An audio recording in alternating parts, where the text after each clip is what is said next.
আসসালামু আলাইকুম প্রিয় অষ্টম শ্রেণীর শিক্ষার্থীরা, আশা করছি সবাই ভালো আছো। তোমাদের সবাইকে স্টাডি ফর 5 মিনিটসে স্বাগতম। আজকে তোমরা দেখতেই পাচ্ছ, আমরা তোমাদের বিজ্ঞান বইয়ের যে চ্যাপ্টারটা আজকে নিয়ে আলোচনা করব সেটি হচ্ছে রাসায়নিক বিক্রিয়া। তোমাদের বিজ্ঞান বইয়ের 3টা পার্টে মেইনলি ভাগ করা। তার মধ্যে একটা হচ্ছে ফিজিক্সের পার্ট, আর একটা কেমিস্ট্রির পার্ট, আর একটা বায়োলজির পার্ট। তাহলে আজকে আমরা যে পার্টটা নিয়ে আলোচনা করব সেটা হচ্ছে তোমাদের কেমিস্ট্রি বা রসায়নের রাসায়নিক বিক্রিয়া। তো আশা করি এই ক্লাসটা দেখার পরে ইনশাল্লাহ তোমার কোনো প্রবলেম থাকবে না।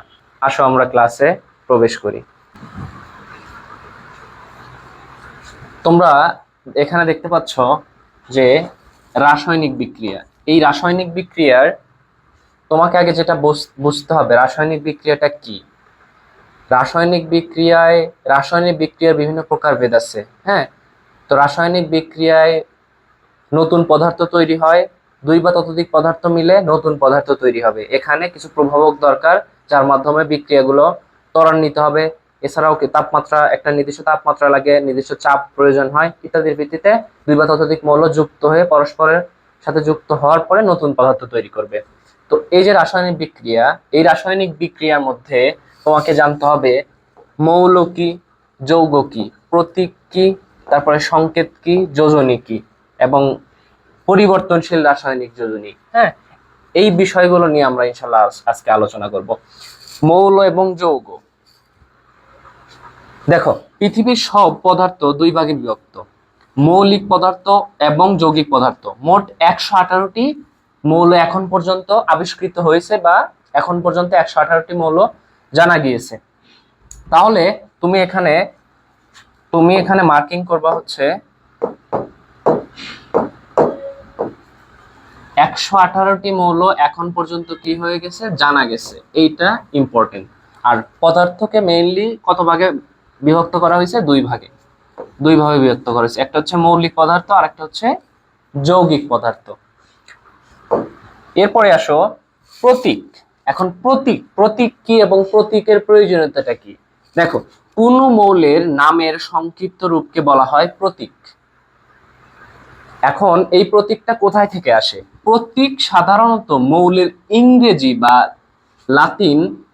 ল্যাটিন নামের 1 বা 2 অক্ষর দিয়ে লেখা হয়। অর্থাৎ ধরো কারোর নাম হচ্ছে আলিফ, এখন আমি যদি আলিফের প্রতীক লিখতে চাই, অর্থাৎ তার নামের যদি প্রতীক লিখতে চাই, তাহলে আমি শুধু এ দিয়ে প্রকাশ করব। অর্থাৎ ইংরেজি নামের প্রথম অক্ষরকে, বা ল্যাটিন নামের প্রথম অক্ষর দিয়ে তোমার কি প্রকাশ করা হবে? মৌলের যদি কোনো নামের সংক্ষিপ্ত রূপকে প্রকাশ করা হয়, তাহলে সেটাই হবে প্রতীক। তাহলে প্রতীক হচ্ছে, আমি আবার একটু বলে দিই, কোন মৌলের নামের সংক্ষিপ্ত রূপকে বলা হয় প্রতীক। অর্থাৎ তুমি এখানে ফার্স্ট লেটার লিবা, কোনো ক্ষেত্রে সেকেন্ড লেটার নেওয়া হয়, বাট অধিকাংশ ক্ষেত্রেই তুমি যদি মৌলের নামের ফার্স্ট লেটার দিয়ে লেখো তাহলে প্রতীক হয়ে যায়। দেখো, তোমাকে আমি আরেকটা উদাহরণ দিচ্ছি। অক্সিজেন, আমি যদি এখানে বাংলায় লিখি, আমরা অক্সিজেন লিখবো, অক্সিজেন। এই অক্সিজেনের ইংরেজি, বা আমরা বলছি প্রতীকের ক্ষেত্রে মৌলের যে আমরা প্রতীক লিখবো সেখানে ইংরেজি বা লাতিন নামের প্রথম অক্ষর নিব। এখন এখানে অক্সিজেনের ইংরেজি নাম হচ্ছে অক্সিজেন, এর প্রথম অক্ষর হচ্ছে ও, তাহলে অক্সিজেনকে আমরা ও দিয়ে প্রকাশ করবো। এবং সেটা কি হবে? তোমাকে যদি পরীক্ষা লিখতে বলে যে অক্সিজেনের প্রতীক লিখো, তোমাকে অক্সিজেনের প্রতীক এভাবে একটা ব্র্যাকেট দিয়ে ও লিখে দিতে হবে। এটা হচ্ছে প্রতীক। অর্থাৎ তুমি যখন মৌল নিবা, তখন তোমার মৌলের সংক্ষিপ্ত রূপটা হবে হচ্ছে প্রতীক। মৌলের সংক্ষিপ্ত রূপটা হবে, কোন মৌলের নামের সংক্ষিপ্ত রূপকে প্রতীক। এখানে গুরুত্বপূর্ণ কথা হচ্ছে মৌল। তারপরে যদি আসি সংকেত, কোন মৌল বা যৌগের অণুর, তোমাকে এই কথাটা মনে রাখতে হবে, কোন মৌল বা যৌগের অণুর সংক্ষিপ্ত রূপকে সংকেত বলা হচ্ছে।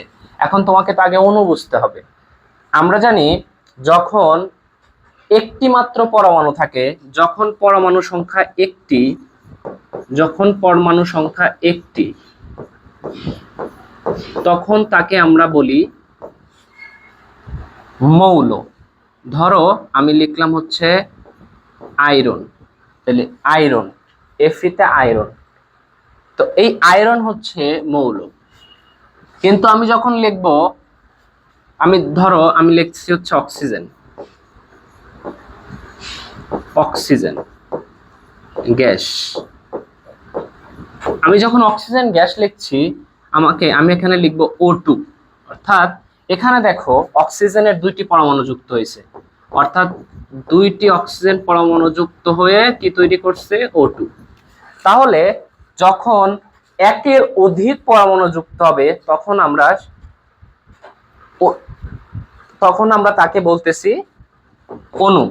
অর্থাৎ একটি পরমাণু যখন যুক্ত হবে তাকে বলতে হবে মৌল, এবং যখন একের অধিক পরমাণু যুক্ত হবে, অর্থাৎ দুই বা ততোধিক পরমাণু যুক্ত হবে, তখন তাকে আমরা বলতেছি অণু। এখন এই অণু, এখানে একটা কথা বলা আছে, মৌল বা যৌগের অণু সংক্ষিপ্ত। আমরা তো অণু বুঝলাম, আমরা মৌল বুঝে ফেলছি। এখন আসো যৌগটা কি।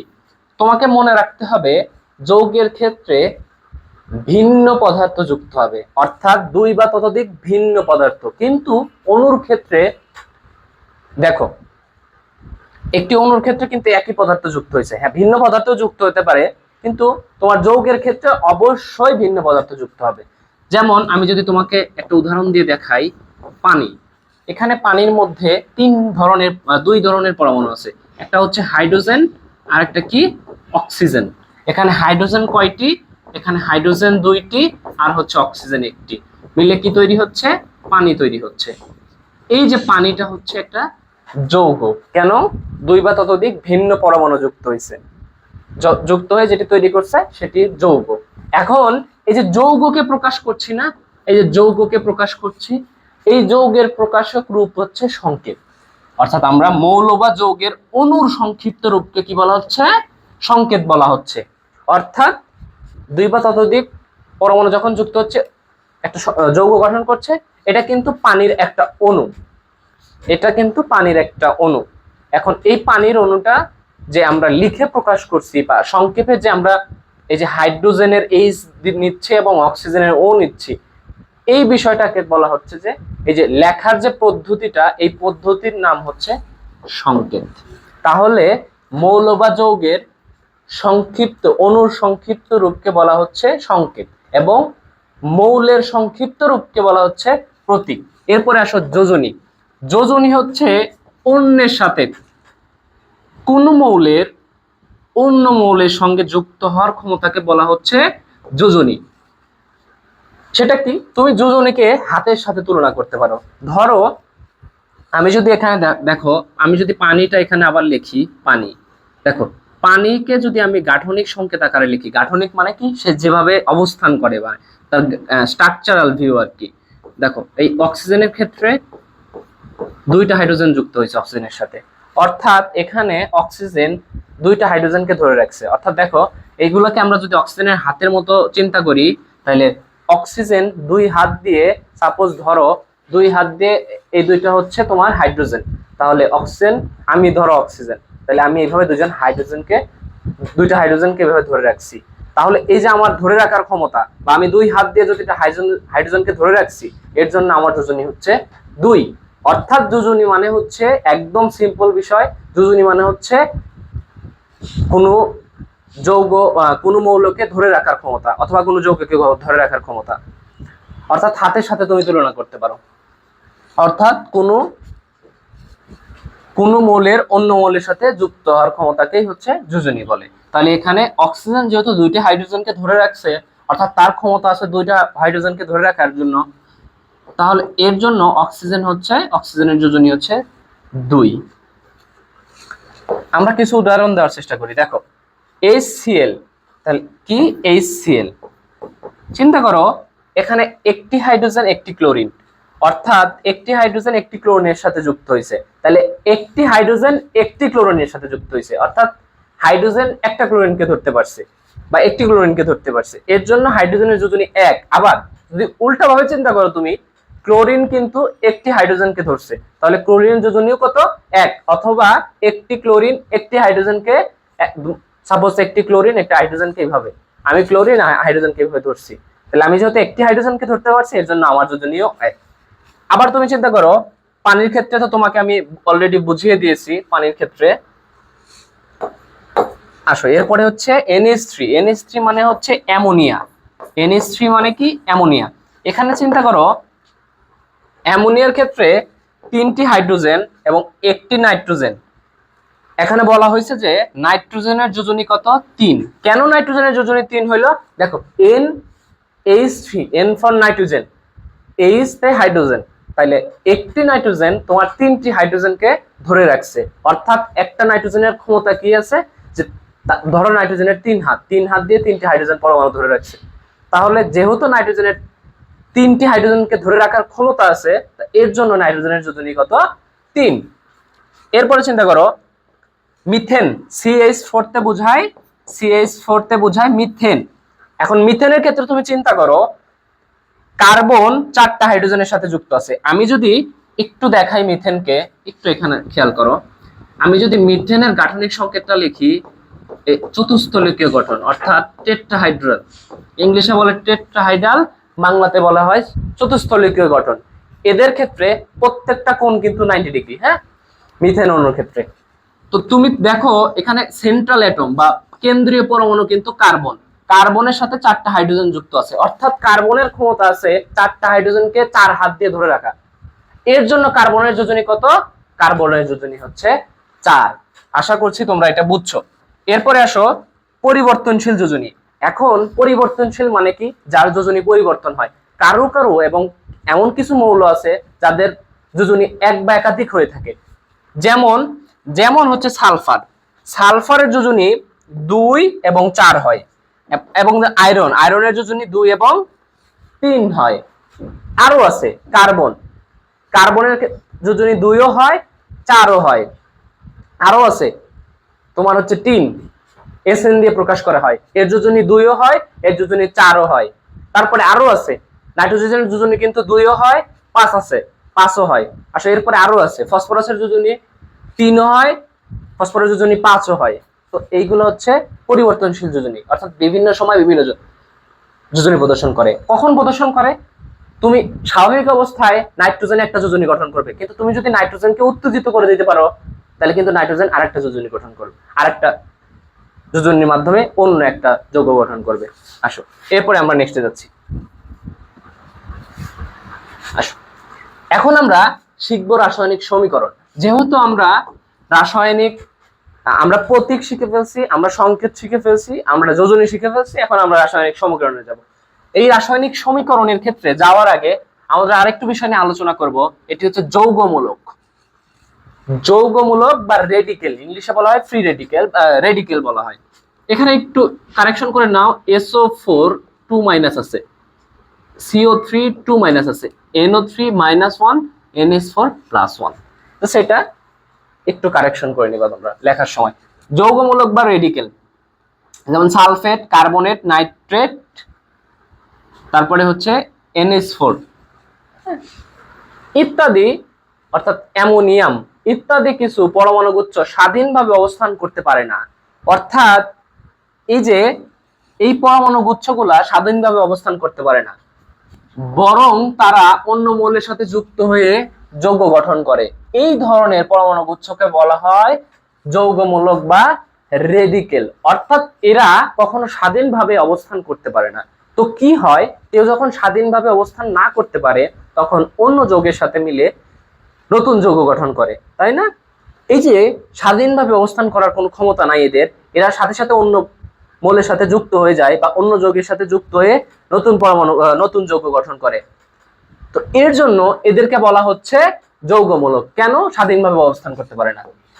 তাহলে যৌগমূলক আমাদের ক্লিয়ার। আমরা যদি যৌগমূলক গুলো লিখে ফেলি, আরো আছে আমাদের, দেখো সালফেট SO4 2-, তারপরে হচ্ছে NH4 অ্যামোনিয়াম, তারপরে কার্বনেট CO3 2-।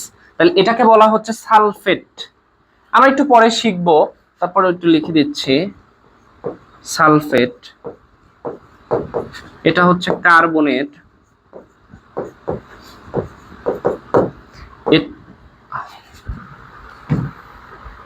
সরি, এটা হচ্ছে অ্যামোনিয়াম।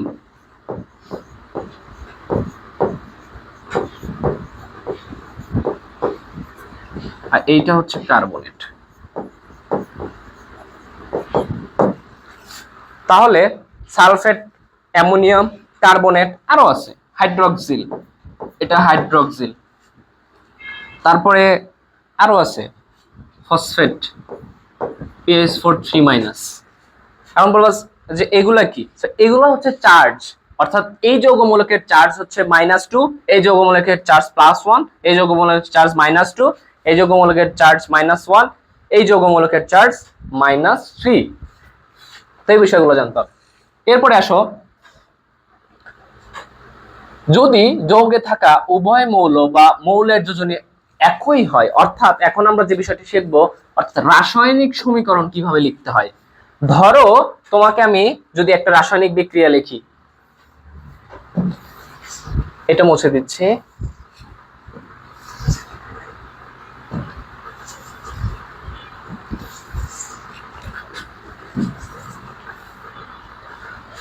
ধরো আমি লিখলাম জিঙ্ক প্লাস কপার সালফেট। বিক্রিয়ার পরে যেটা তৈরি হবে জিঙ্ক সালফেট প্লাস হাইড্রোজেন। এখানে জিঙ্ক কপার সালফেটের সাথে বিক্রিয়া করে কি তৈরি করে? জিঙ্ক সালফেট এবং হাইড্রোজেন। তাহলে এটা একটা রাসায়নিক সমীকরণ। তো এই রাসায়নিক সমীকরণটা আমি কিভাবে লিখলাম? দেখো, এই রাসায়নিক সমীকরণ লেখারই আমরা কিছু নিয়ম শিখব। প্রথম আমরা রাসায়নিক সমীকরণ শিখব, তারপরে যৌগমূলক শিখবো আর কি। হ্যাঁ,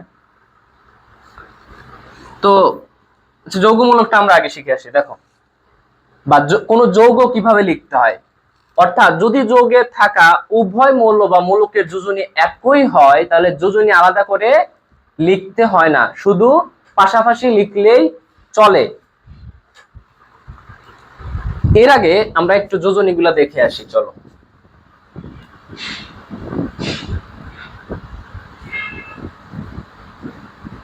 হ্যাঁ, দেখো, এইখান থেকে আমরা একটু দেখে আসি। এই যে যোজনীর চার্টটা, এটা তোমাকে মুখস্থ করতেই হবে, এটা 100% মুখস্থ করতে হবে তোমাকে। এই যে যৌগমূলকের চার্ট, এটা তোমাকে 100% মুখস্থ করতে হবে। এখানে দেখো অধাতু, অধাতু মেইনলি, তুমি অধাতু মেইনলি বুঝবা হচ্ছে গ্যাস, অধিকাংশ গ্যাসই অধাতু, এছাড়াও অধাতু আছে, তা মেইনলি গ্যাসের মধ্যে অধাতু পড়ে যায়। হ্যাঁ, ধাতু, ধাতুর কিন্তু বৈশিষ্ট্য আছে, তুমি ধাতু দেখে কিভাবে চিনবা? ধাতু দেখে চেনার উপায় হচ্ছে ধাতু বিদ্যুৎ পরিবহন করে, ধাতু চকচক করে, তার ধাতুতে বাড়ি দিলে কিন্তু শব্দ হয়। হ্যাঁ, এগুলো হচ্ছে ধাতুর একটা ফিচার আর কি। দেখো, এক যোজনী, অর্থাৎ হাইড্রোজেনের কাউকে ধরার ক্ষমতা হচ্ছে এক। তো এই এক যোজনী কাদের? দেখো, hydrogen, fluorine, chlorine, bromine, iodine, এদের যোজনী এক। তারপরে ধাতুর মধ্যে কাদের যোজনী এক? সোডিয়াম, সোডিয়াম, ধাতুর মধ্যে sodium, potassium, copper, silver, gold. তুমি এখানে কপারটা কেটে দাও, এখানে কপারটা কেটে দাও। তোমার যোজনী একের মধ্যে তুমি সোডিয়াম, পটাশিয়াম, সিলভার আর গোল্ড, এই চারটা শিখবে, এই চারটা এনাফ। তারপরে হচ্ছে এই যে যৌগমূলকের মধ্যে যাদের চার্জ এক, অর্থাৎ কি? দেখো, আমি যৌগমূলক কিছু লিখছি, NH4, NH4,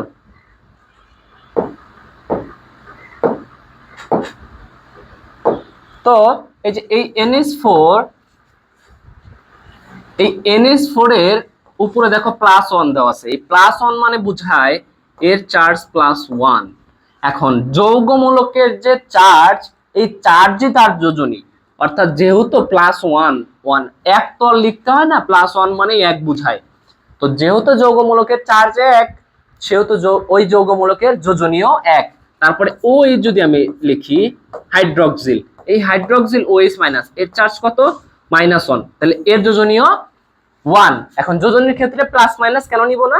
যোজনীর ক্ষেত্রে কখনো প্লাস মাইনাস হয় না, যৌগমূলকের ক্ষেত্রে প্লাস মাইনাস হয়, কারণ যৌগমূলকের ক্ষেত্রে তার চার্জ উপরে লিখে দিতে হয়, কিন্তু চার্জ আর যোজনী সেম জিনিস, কিন্তু চার্জে প্লাস মাইনাস হবে, যোজনীতে প্লাস মাইনাস হবে না।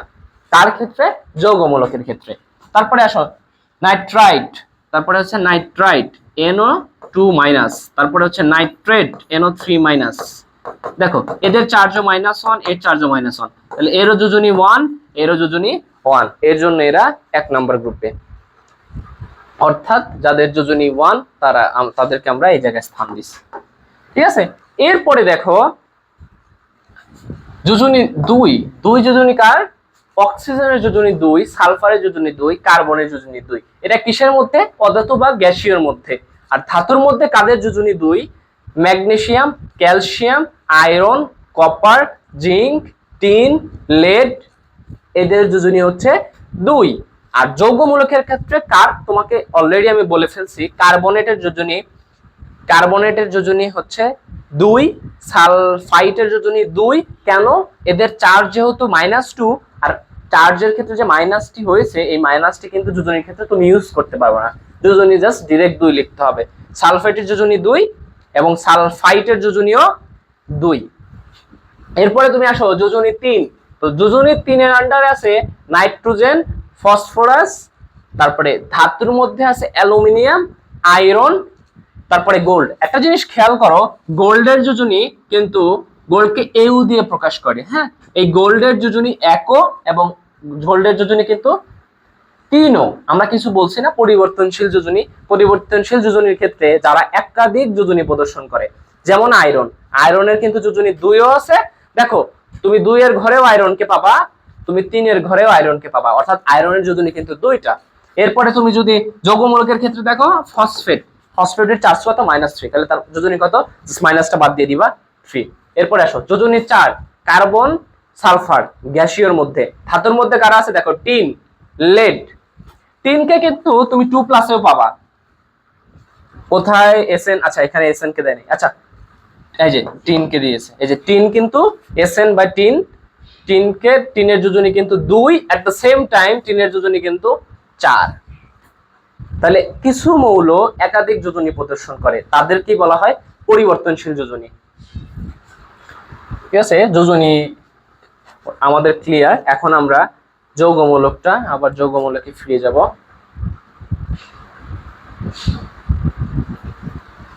আসো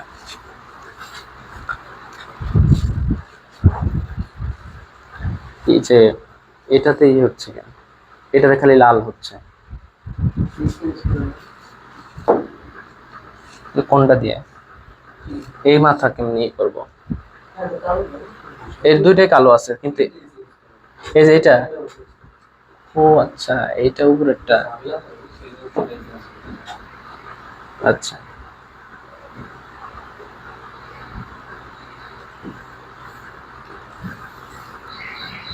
এটা দিন থেকে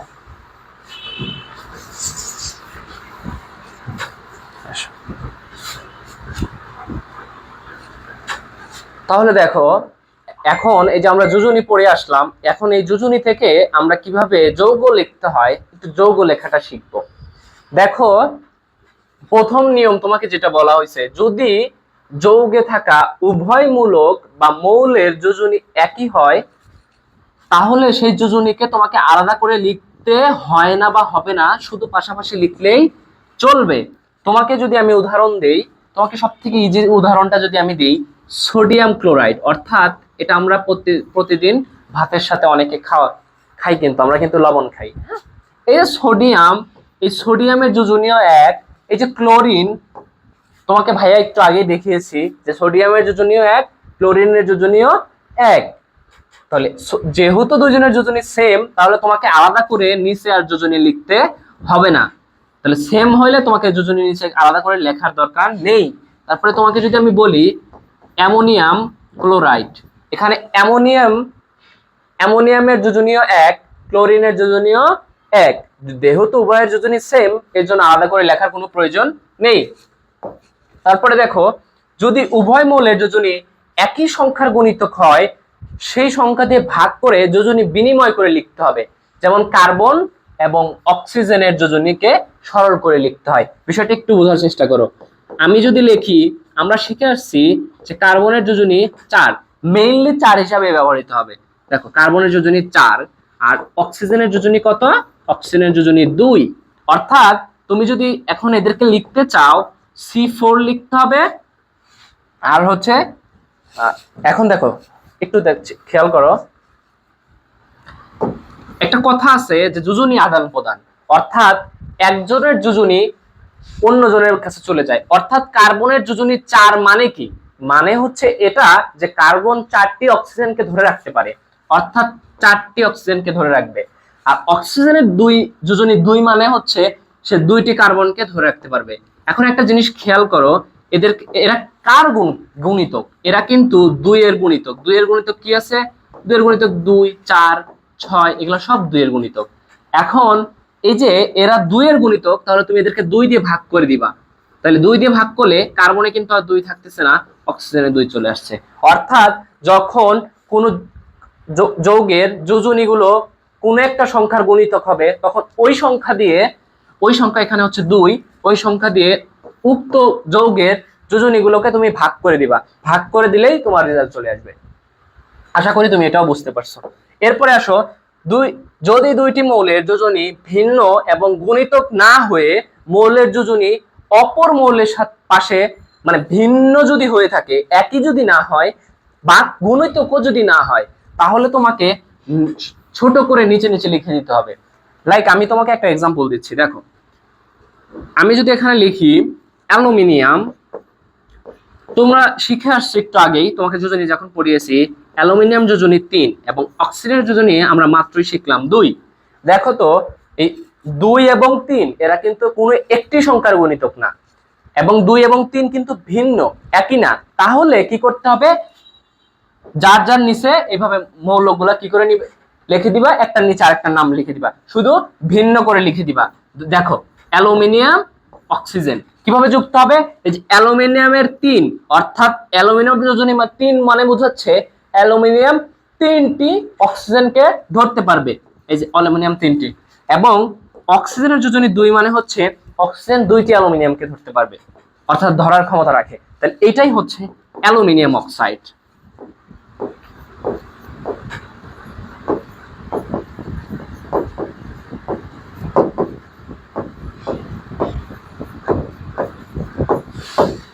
এটাই হচ্ছে অ্যালুমিনিয়াম অক্সাইড। আরেকটা যদি শর্টকাট তুমি শিখতে চাও, তোমাকে আমি বলে দিচ্ছি, অর্থাৎ ডিরেক্ট তুমি ওই যোজনী 4টা মুখস্থ করে ফেলবা। দেখো আমি যদি লিখি, অর্থাৎ এজ এ সিম্পল অ্যালুমিনিয়াম যোজনী 3, অক্সিজেনের যোজনী 2, অর্থাৎ যোজনী আদান প্রদান বলে একটা কথা আছে। তুমি অ্যালুমিনিয়ামের যোজনী দিবা অক্সিজেনকে দিয়ে দিবা, আর অক্সিজেনের যোজনী তুমি অ্যালুমিনিয়ামকে দিয়ে দিবা। তা যদি হয় অ্যালুমিনিয়াম অক্সাইড, অর্থাৎ অ্যালুমিনিয়ামের যোজনী ছিল 3, সেটা অক্সিজেনের কাছে চলে যাবে, অক্সিজেনের যোজনী ছিল 2, সেটা অ্যালুমিনিয়ামের কাছে চলে আসবে। যে যৌগটি গঠন করবে তার নাম হচ্ছে অ্যালুমিনিয়াম অক্সাইড। ঠিক আছে, আমরা যৌগমূলক নিয়ে পড়ে ফেললাম। এরপরে আমরা রাসায়নিক বিক্রিয়া চলে যাব। আসো, এই যে রাসায়নিক বিক্রিয়া, তোমাকে সমীকরণ লেখা শিখতে হবে এবং সমতাকরণ শিখতে হবে। তোমার রাসায়নিক বিক্রিয়ার ক্ষেত্রে কি হয়, তোমাকে আমি যদি সব থেকে ইজিয়েস্ট যে তোমার উদাহরণটা সেটা দিয়ে আমি বুঝাই। হাইড্রোজেন এবং অক্সিজেন মিলে কি তৈরি করতেছে? পানি তৈরি করতেছে। হাইড্রোজেন গ্যাস এবং অক্সিজেন গ্যাস মিলে যেটা তৈরি করছে সেটা হচ্ছে পানি, এবং পানির অবস্থাটা কি, ফর্মটা হচ্ছে লিকুইড, এল ফর লিকুইড। তাহলে সব থেকে ইজিয়েস্ট এক্সাম্পল দিয়ে, বিক্রিয়া দিয়ে আমি তোমাকে রাসায়নিক সমীকরণ কিভাবে লিখতে হয় এবং তারপরে আমি শিখাবো সমতা কিভাবে করতে হয়। এখানে দেখো প্রিয় শিক্ষার্থীরা, এখানে তোমার যেটা প্রথমে বলা আছে, আমি এখানে কিছু জিনিস বলে নিচ্ছি। এই যে রাসায়নিক বিক্রিয়া 2 ধাপে সম্পন্ন হয়, তাই না? অর্থাৎ মেইনলি একটাই ধাপ, অর্থাৎ এখানে বিক্রিয়ক পদার্থ থাকবে। রাসায়নিক বিক্রিয়ার পূর্ব অবস্থা হচ্ছে এটা, তাহলে এটা কি পূর্বাবস্থা,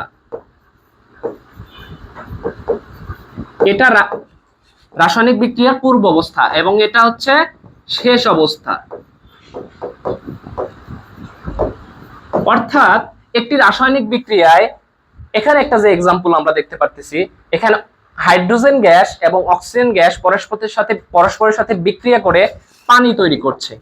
তো পানি তৈরি হওয়ার ক্ষেত্রে এখানে দেখো, তাহলে এটা হচ্ছে বিক্রিয়ার পূর্ব অবস্থা এবং পানি যে তৈরি হয়ে যাচ্ছে এটা হচ্ছে রাসায়নিক বিক্রিয়ার শেষ অবস্থা। এই যে পূর্ব অবস্থায় যারা বিক্রিয়ায় অংশগ্রহণ করছে তাদেরকে বলা হচ্ছে বিক্রিয়জাত পদার্থ, অর্থাৎ এদেরকে বলা হবে এদেরকে বলা হবে বিক্রিয়ক পদার্থ। বিক্রিয়ক পদার্থ, এদেরকে বলা হবে বিক্রিয়ক পদার্থ। এবং যেটা তৈরি হচ্ছে অর্থাৎ পানি, একে বলা হবে বিক্রিয়াজাত পদার্থ। বিক্রিয়াজাত পদার্থ। তাহলে তোমার যারা বিক্রিয়া করছে তাদেরকে আমরা বলবো বিক্রিয়ক পদার্থ, যা তৈরি করছে তার নাম হচ্ছে বিক্রিয়াজাত পদার্থ, বা তোমরা একটু যখন বড় ক্লাসে উঠবা এর নাম হয়ে যাবে উৎপাদ। এর নাম হয়ে যাবে উৎপাদ। তো প্রিয় শিক্ষার্থীরা, এটা হচ্ছে বিক্রিয়ক পদার্থ, এটা বিক্রিয়াজাত পদার্থ। এখন রাসায়নিক বিক্রিয়ায় লেখার নিয়মটা কি দেখো। এখানে যে বিক্রিয়াটা সম্পন্ন হয়েছে এই বিক্রিয়াটা এখানে লেখা নাই, আমি একটু ছোট করে লিখে দিচ্ছি। এই বিক্রিয়াটা ছিল জিঙ্কের সাথে সালফিউরিক অ্যাসিডের বিক্রিয়া ছিল। তৈরি করছে হচ্ছে zinc sulphate plus hydrogen gas. অর্থাৎ যখন ধাতুর সাথে অ্যাসিডের বিক্রিয়া হয়, সেক্ষেত্রে তোমরা পড়ে থাকবে ধাতুর সাথে যখন অ্যাসিডের বিক্রিয়া হয় তখন ওই ধাতু ওই অ্যাসিড থেকে হাইড্রোজেনকে প্রতিস্থাপন করে এবং হাইড্রোজেনকে প্রতিস্থাপন করে গ্যাস উৎপন্ন করে। তো এখানে দেখো, এখানে তোমার বিক্রিয়ক পদার্থ কি? বিক্রিয়ক পদার্থ হচ্ছে জিঙ্ক আর হাইড্রোজেন, আর উৎপন্ন পদার্থ হচ্ছে জিঙ্ক সালফেট এবং হাইড্রোজেন গ্যাস। অর্থাৎ তোমার এরা হচ্ছে বিক্রিয়ক আর এরা হচ্ছে উৎপন্ন পদার্থ বা উৎপাদ অথবা বিক্রিয়াজাত পদার্থ। এখন এদেরকে লেখার নিয়মটা কি? লেখার নিয়মটা হচ্ছে এই সমীকরণ লেখার কিছু নিয়ম রয়েছে। দেখো, বিক্রিয়ক পদার্থগুলোকে তীর চিহ্নের বাম পাশে রাখতে হবে। দেখো দেখো এখানে বিক্রিয়ক পদার্থ হচ্ছে এরা এরা এই যে তীর চিহ্ন, এটা হচ্ছে তীর চিহ্নের বাম পাশ, এটা হচ্ছে তীর চিহ্নের ডান পাশ। তো বিক্রিয়ক পদার্থকে তোমাকে রাখতে হবে তীর চিহ্নের বাম পাশে এবং উৎপাদ পদার্থকে তোমাকে রাখতে হবে তীর চিহ্নের ডান পাশে, বা বিক্রিয়াজাত পদার্থকে রাখতে হবে ডান পাশে। ওইটাই বলছি। দ্বিতীয় নিয়ম তুমি খেয়াল করো, এক বা একাধিক পদার্থ বা বিক্রিয়ক উৎপন্ন হলে এদের মাঝখানে প্লাস চিহ্ন ইউজ করতে হবে। দেখো এখানে বিক্রিয়ক কিন্তু একের অধিক, অর্থাৎ হাইড্রোজেন এবং অক্সিজেন দুইটি বিক্রিয়ক এখানে, এর জন্য মাঝখানে কি দিয়ে লেখা হয়েছে? প্লাস। এখানে উৎপাদ বা বিক্রিয়াজাত উৎপন্ন পদার্থ কিন্তু একটি সিঙ্গেল, এখন দুইটা হইলে তোমাকে প্লাস দিয়ে লিখতে হবে, যেহেতু একটি তো প্লাস দিয়ে লেখার কোনো দরকার নেই। তারপরে চিন্তা করো এটা, আচ্ছা এবার এটার ক্ষেত্রে তুমি যদি দেখো জিঙ্ক প্লাস সালফিউরিক অ্যাসিড বিক্রিয়া করে zinc sulphate plus hydrogen gas তৈরি করতে, অর্থাৎ এখানে জিঙ্ক তোমার এই হাইড্রোজেনকে প্রতিস্থাপন করছে, এটা কিন্তু একটা প্রতিস্থাপিত বিক্রিয়া, অর্থাৎ ধাতুর বৈশিষ্ট্য সেই অ্যাসিডের সাথে বিক্রিয়া করে হাইড্রোজেনকে প্রতিস্থাপন করে। সেক্ষেত্রে চিন্তা করো তোমার এরা হচ্ছে বিক্রিয়াজাত পদার্থ, যেহেতু বিক্রিয়াজাত পদার্থ দুইটি এখানে, এর মাঝখানে প্লাস দিয়ে রেখেছো। এখানে উৎপাদ বা বিক্রিয়াজাত পদার্থ যেহেতু একের অধিক, এর জন্য মাঝখানে প্লাস দিয়ে লেখা হয়েছে। এটা হচ্ছে বিক্রিয়ক পদার্থ, এটা হচ্ছে বিক্রিয়াজাত পদার্থ, অথবা তুমি উৎপাদ বলতে পারো। এখন আরেকটা নিয়ম আছে। আরেকটা নিয়মটা কি? যখন তুমি যদি এই অ্যারো বা তীর চিহ্নের পরিবর্তে সমান সমান ইউজ করতে চাও তখন তোমাকে এখানে কিছু বিষয় খেয়াল রাখতে হবে। অর্থাৎ আমি যদি এই পানির বিক্রিয়াটা আবার এখানে লিখি, এই হাইড্রোজেন প্লাস অক্সিজেন দুই গ্যাস মিলে যেটা তৈরি করছে এটি হচ্ছে পানি। এই যে পানির ক্ষেত্রে তোমাকে আরেকটা জিনিস তোমাকে খেয়াল রাখতে হবে, রাসায়নিক বিক্রিয়ায় নতুন কোনো পরমাণু বা অণু কিন্তু তৈরি হবে না, নতুন কোনো পরমাণু তৈরি হবে না। শুধু বিক্রিয়ক পদার্থের মধ্যে যে পরমাণুগুলো অবস্থিত ছিল বা বিক্রিয়ক পদার্থের মধ্যে যে পরমাণুগুলো ছিল এইগুলোরই পূর্ণ বিন্যাস হবে।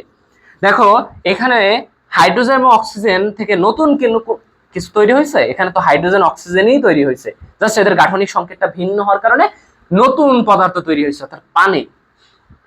তো হাইড্রোজেন কিন্তু নিজেই জ্বলে, হাইড্রোজেনের ধর্ম হচ্ছে সে নিজেই জ্বলে, আর অক্সিজেন কি অন্যকে জ্বালাতে সাহায্য করে। তো এই যে ভিন্নধর্মী দুইটা পদার্থ মিলে পানি তৈরি করলে, এবং পানি কি নিউট্রাল, পানি কিন্তু একদম নিউট্রাল, অর্থাৎ সে জ্বালায়ও না, কাউকে জ্বালাতেও সাহায্য করে না, অর্থাৎ সে নিউট্রাল। তাহলে দেখো এখানে যে বিক্রিয়ক পদার্থগুলো ছিল, জাস্ট এখানে অণু পরমাণুগুলো কি নিজেদের মধ্যে পূর্ণ বিন্যাস হয়ে কি তৈরি করছে? পানি। এখন এই যে বিক্রিয়ক পদার্থ এবং বিক্রিয়াজাত পদার্থের মধ্যে যদি অণু পরমাণুর সংখ্যা যদি সমান হয়, তাহলে তুমি এখানে সমান সমান ইউজ করতে পারবা। যদি অণু পরমাণুর সংখ্যা সমান হয়ে থাকে, যদি অণু পরমাণুর সংখ্যা সমান হয়ে থাকে, তাহলে তুমি কি করতে পারবা? দেখো, যদি বিক্রিয়ক পদার্থ এবং বিক্রিয়াজাত পদার্থের মধ্যে অণু পরমাণু সমান থাকে, তাহলে তুমি একমাত্র এই তীর চিহ্নের পরিবর্তে সমান সমান ইউজ করতে পারবা। তাহলে দেখো এখানে দেখো, এটা আমি একটু আবার মুছে লিখতেছি। দেখো এই যে হাইড্রোজেন, এই যে অক্সিজেন মিলে কি তৈরি করতেছে? পানি। তো এখানে দেখো, এখানে হাইড্রোজেনের 2টি পরমাণু, এখানে অক্সিজেনের 2টি পরমাণু। এখন তুমি এখান থেকে বিক্রিয়াজাত পদার্থ বা উৎপাদে চলে যাও। উৎপাদে হাইড্রোজেন 2টি, অর্থাৎ উৎপাদে হাইড্রোজেন ভারসাম্য ঠিক আছে, কিন্তু তুমি দেখো বিক্রিয়কে অক্সিজেন 2টি, কিন্তু উৎপাদে বা বিক্রিয়াজাত পদার্থে এখানে অক্সিজেন কিন্তু 1টি, অর্থাৎ এদের মধ্যে ব্যালেন্স নেই, অর্থাৎ এদের মধ্যে সমতা নেই, ভারসাম্য নেই। এখন তোমাকে ভারসাম্য করতে হবে। তাহলে এখানে যেহেতু অক্সিজেন 2 নেই, তাহলে তুমি এখানে সামনে 2 দিবা। এখন বলবা স্যার আমি এখানে 2 দিলাম না কেন? এখানে 2 দিলে তোমার পানির যে সংকেত, এই সংকেতই চেঞ্জ হয়ে যাবে। অর্থাৎ তুমি যদি ওইখানে 2 দিতা, তাহলে হয়ে যেত H2O2, এটা আর কিন্তু পানি থাকবে না, এটা হয়ে যাবে হাইড্রোজেন পার অক্সাইড, যেটা একটা বিষাক্ত পদার্থ এবং সেটা শরীরের জন্য কিন্তু খুবই টক্সিক, মারাত্মক ক্ষতিকর। তো তুমি এই সামনে তোমাকে দিতে হবে। এটা বোঝাচ্ছে অক্সিজেন যে অণুটা আছে বা পানির যে অণুটা আছে, এটার কয়টা অণু? 2টা অণু। এখন দেখো তুমি এই যে 2 মানে হচ্ছে কি, এখানে অক্সিজেন 2টা আর হাইড্রোজেন কিন্তু অলরেডি এখানে 2টা আছে, আবার নতুন করে 2টা আমরা দিছি, তাহলে হাইড্রোজেন হয়ে গেছে টোটাল 4টি। কিন্তু দেখো এখানে 2 দেওয়ার কারণে অক্সিজেন ঠিকই মিলে গেছে 2টা, কিন্তু হাইড্রোজেন আবার বেড়ে গেছে, অর্থাৎ উৎপাদে ছিল হাইড্রোজেন 4টি, এখন দেখা যাচ্ছে বিক্রিয়কে 2টা হয়ে গেছে, তাহলে আবার বিক্রিয়কে কমে যাচ্ছে। তাহলে বিক্রিয়কে আমরা যদি 2 দিয়ে গুণ করি, তাহলে বিক্রিয়কে হাইড্রোজেন 4টি আর হচ্ছে অক্সিজেন 2টি, আর এখানে হাইড্রোজেন কয়টি? 2টি গুণ 2 প্লাস অক্সিজেন হচ্ছে 2টি, তাহলে হাইড্রোজেন 4টি, এই যে অক্সিজেন 2টি। বিক্রিয়কে হাইড্রোজেন ছিল 4টি, অক্সিজেন ছিল 2টি, উৎপাদে হাইড্রোজেন 4টি, অক্সিজেন 2টি। তাহলে এখন তুমি অ্যারো চিহ্ন না দিয়ে এখানে কি ইউজ করতে পারবা? সমান সমান ইউজ করতে পারবা। অর্থাৎ সমান সমান ইউজ করার প্রিকন্ডিশন হচ্ছে, এখানে যদি তুমি সমান সমান ইউজ করতে চাও, তাহলে তোমাকে সমতা করতে হবে। অর্থাৎ এখানে দেখো অক্সিজেন 2টি, এখানে অক্সিজেন 1টি, তাহলে তোমাকে 2 সামনে লিখতে হবে। তাহলে অক্সিজেন কিন্তু 2টি ফিল আপ হয়ে গেল, কিন্তু একটা জিনিস খেয়াল করো, এখানে হাইড্রোজেন ছিল 2টি, নতুন করে 2টি দেওয়ার কারণে 2 দুগুণে 4টি হয়ে গেল, কিন্তু বিক্রিয়কে দেখা যাচ্ছে অক্সিজেন আবার 2টি, অর্থাৎ আরো 2টা শর্ট। তুমি সামনে যদি 2 দিয়ে গুণ করো, এই যে 2 দুগুণে 4, এই যে এখন মিলে গেছে। এখন তুমি এই অ্যারো চিহ্ন উঠাই দিয়ে তুমি এখানে সমান সমান ইউজ করতে পারবা। এই ছিল আমাদের রাসায়নিক সমীকরণ এবং সমতাকরণ। রাসায়নিক সমীকরণ কিভাবে লিখতে হয় এবং রাসায়নিক সমতাকরণের প্রিকন্ডিশন গুলা কি এবং শর্তগুলা কি আমরা ডিটেলসে পড়ে ফেললাম। এরপরে নেক্সটে আসো, এরপরে শুষ্ক কোষ আছে, এরপরে আছে হচ্ছে তড়িৎ বিশ্লেষ্য কোষ, এরপরে এটা, তারপরে হচ্ছে আসো। এখন আমরা যেটা পড়বো সেটা হচ্ছে রাসায়নিক বিক্রিয়ার প্রকারভেদ। এই রাসায়নিক বিক্রিয়া যে আমরা এতক্ষণ সমীকরণ শিখলাম, যৌগ শিখলাম, মৌল শিখলাম, প্রতীক শিখলাম, যোজনী শিখলাম, যৌগমূলক শিখলাম, এগুলো দিয়ে অ্যাকচুয়ালি কি করব? এইগুলো দিয়ে আমাদের যেটা করব আমরা, সেটা হচ্ছে আমরা এখন রাসায়নিক বিক্রিয়া করব। এখন আমরা রাসায়নিক বিক্রিয়ার অনেকগুলো প্রকারভেদ আছে। এখানে আমরা তাপের ভিত্তিতে তাপ হারি, তাপ উৎপাদী, তারপরে দিকের ভিত্তিতে একমুখী, উভয়মুখী, তারপরে ইলেকট্রন স্থানান্তরের উপর ভিত্তি করে একটা হচ্ছে রিডক্স আর একটা হচ্ছে নন রিডক্স। ইলেকট্রন স্থানান্তরের উপর ভিত্তি করে বিক্রিয়া হচ্ছে 2 প্রকার, একটা হচ্ছে রিডক্স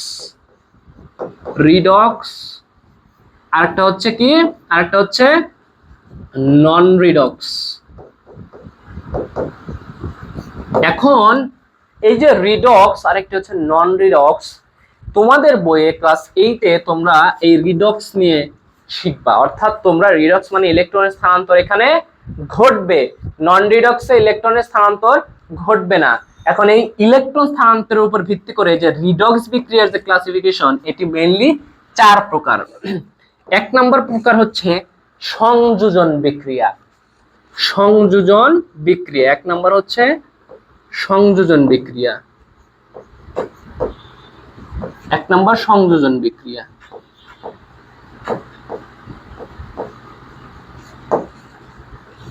ইংলিশে বলে এডিশনাল রিঅ্যাকশন বা এডিশন, এডিশন রিঅ্যাকশন।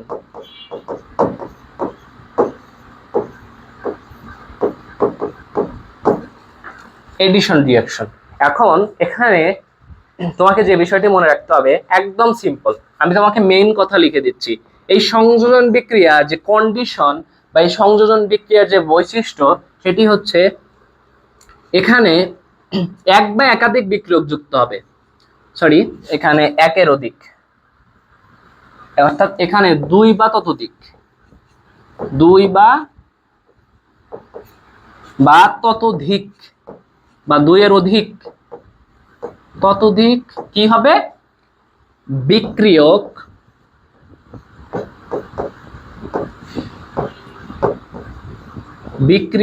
যুক্ত হয়ে, 2 বা ততোধিক বিক্রিয়ক যুক্ত হয়ে নতুন পদার্থ বা একে কি বলা হচ্ছে উৎপাদ, উৎপাদ তৈরি করবে।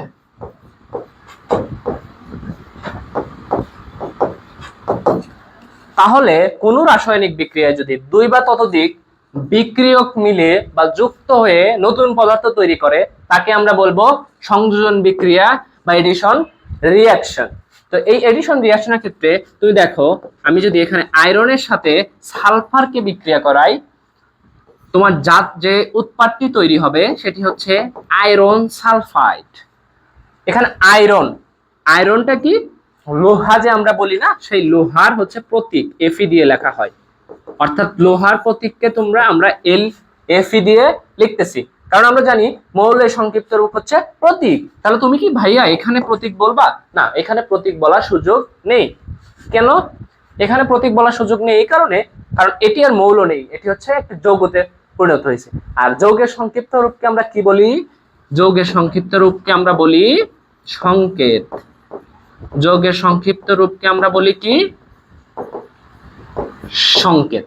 তাহলে এটি কিন্তু তুমি মৌলের সংক্ষিপ্ত, অর্থাৎ এটিকে তুমি কিন্তু বলতে পারো না যে ফেরাস সালফাইড, অর্থাৎ ফেরাস সালফাইড কিন্তু প্রতীক বলা যাবে না, এটা কিন্তু সংকেত বলতে হবে। তুমি এটা কি সালফার, এটাকে তুমি প্রতীক বলতে পারো, অর্থাৎ এটা কিসের প্রতীক? সালফারের প্রতীক। সালফার যে গ্যাস রয়েছে ওই গ্যাসের প্রতীক হচ্ছে সালফার। অর্থাৎ আয়রন এবং সালফার যখন যুক্ত হবে তখন তৈরি হবে ফেরাস সালফাইড। এখানে একটা জিনিস খেয়াল করে থাকবা, এই তোমার হচ্ছে এই সালফারটা হচ্ছে হালকা হলুদ রঙের, হালকা হলুদ। তাহলে সালফারটা কেমন? হালকা হলুদ রঙের। এই হালকা হলুদ রঙের সালফারকে যখন তুমি একটা টেস্ট টিউবে নিয়ে লোহার গুঁড়া অথবা আয়রনের গুঁড়া নিয়ে বা পাউডার নিয়ে তুমি যখন বিক্রিয়া করাবা, তোমার যে পদার্থটা তৈরি হবে সেটা হচ্ছে আয়রন সালফাইড, এবং এটি তোমার বিক্রিয়াজাত পদার্থ অথবা তুমি যেটাকে বলতে পারো উৎপাদ। এই উৎপাদের এখানে দেখা যায় এই উৎপাদের কালারটা হয়ে যায় হালকা ধূসর বর্ণের, হালকা ধূসর বর্ণের, ধূসর, হালকা ধূসর,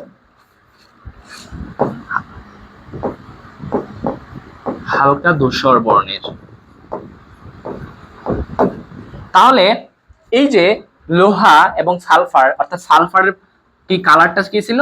হালকা হলুদ। এই হালকা হলুদ সালফারের রংটা নষ্ট হয়ে গিয়ে যখন সে আয়রনের সাথে যুক্ত হয়েছে, অর্থাৎ সে যখন তৈরি করছে আয়রন সালফাইড, তখন তার বর্ণ হয়ে গেছে হালকা ধূসর বর্ণের, অর্থাৎ নতুন একটি পদার্থ তৈরি হয়েছে। শিক্ষার্থীরা, যেহেতু 2 বা ততোধিক পদার্থ যুক্ত হচ্ছে এবং নতুন একটি পদার্থ তৈরি করছে, এর জন্য এই বিক্রিয়ার নাম হচ্ছে সংযোজন বিক্রিয়া। তাহলে এটাই ছিল সংযোজন বিক্রিয়ার প্রিকন্ডিশন, অর্থাৎ দুই বা ততোধিক একের অধিক বিক্রিয়ক থাকতে হবে। একের অধিক বিক্রিয়ক যখন পরস্পরের সাথে বিক্রিয়া করবে এবং নতুন যখন পদার্থ তৈরি করবে তখনই তার নাম হবে সংযোজন বিক্রিয়া। এবং পূর্বের পদার্থগুলোর যে রাসায়নিক ধর্ম ছিল সেগুলো ধ্বংস হয়ে যে নতুন যে পদার্থ উৎপন্ন করবে তার বৈশিষ্ট্যগুলো এখানে কি হবে, ডমিনেন্ট হবে, প্রিডমিনেন্ট হবে। আসো তারপরে যদি আমি আরো উদাহরণ লিখি, দেখো আরো উদাহরণ আছে, আমি এখানে আরেকটা উদাহরণ লিখে দিচ্ছি। দেখো জিঙ্কের সাথে তুমি যদি সালফার যুক্ত করো, জিঙ্কের সাথে তুমি যদি সালফার যুক্ত করো, তোমার তৈরি হবে জিঙ্ক সালফাইড। দেখো এটা কথা বলতেছি, দেখো জিঙ্ক হচ্ছে ধাতু, সালফার হচ্ছে গ্যাস। এখন ধাতুর সাথে যখন গ্যাস যুক্ত হয়েছে তখন কি তৈরি হয়েছে, জিঙ্ক সালফাইড। এখন ধাতুর সাথে যখন একটা অধাতু যুক্ত হবে তখন যখন যৌগ গঠন করবে, তোমাকে উচ্চারণ করার সময় তুমি আর এই সালফার বলতে পারবে না, তুমি যৌগকে বলতে পারবে না যে জিঙ্ক সালফার, তোমাকে বলতে হবে জিঙ্ক সালফাইড। অর্থাৎ পরের যৌগের নামে, পরের মৌলের নামের সাথে তোমাকে আইড যুক্ত করতে হবে। যেমন সোডিয়ামের সাথে যখন ক্লোরিন গ্যাস যুক্ত হয় তখন আমরা বলি সোডিয়াম ক্লোরিন বলি না, আমরা বলি সোডিয়াম ক্লোরাইড। বোঝা গেছে? আমরা যখন আয়রনের সাথে সালফার যুক্ত করছি আমরা তখন বলি নাই আয়রন সালফার, আমরা বলেছি আয়রন সালফাইড। এই যে আইড যুক্ত হচ্ছে, অর্থাৎ শেষে প্রিফিক্স সাফিক্স হিসাবে কি যুক্ত হবে, আইড যুক্ত হবে। এটা মনে রাখবা প্রিয় শিক্ষার্থীরা। এই হচ্ছে তোমাদের সংযোজন বিক্রিয়া। আশা করি বুঝছো। সেকেন্ড ক্লাসিফিকেশন আমরা চলে আসব, আমরা একটু দহনটা পড়ে ফেলবো। দহন পড়ার পরে তারপরে আমরা বিয়োজনে যাব, শেষে আমরা প্রতিস্থাপন পড়ে ফেলবো। আসো আমরা বিয়োজনটা পড়ে ফেলি, আসো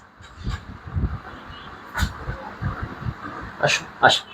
এখন আমরা যে বিক্রিয়াটা পড়বো সেটি হচ্ছে বিয়োজন বিক্রিয়া। Very simple.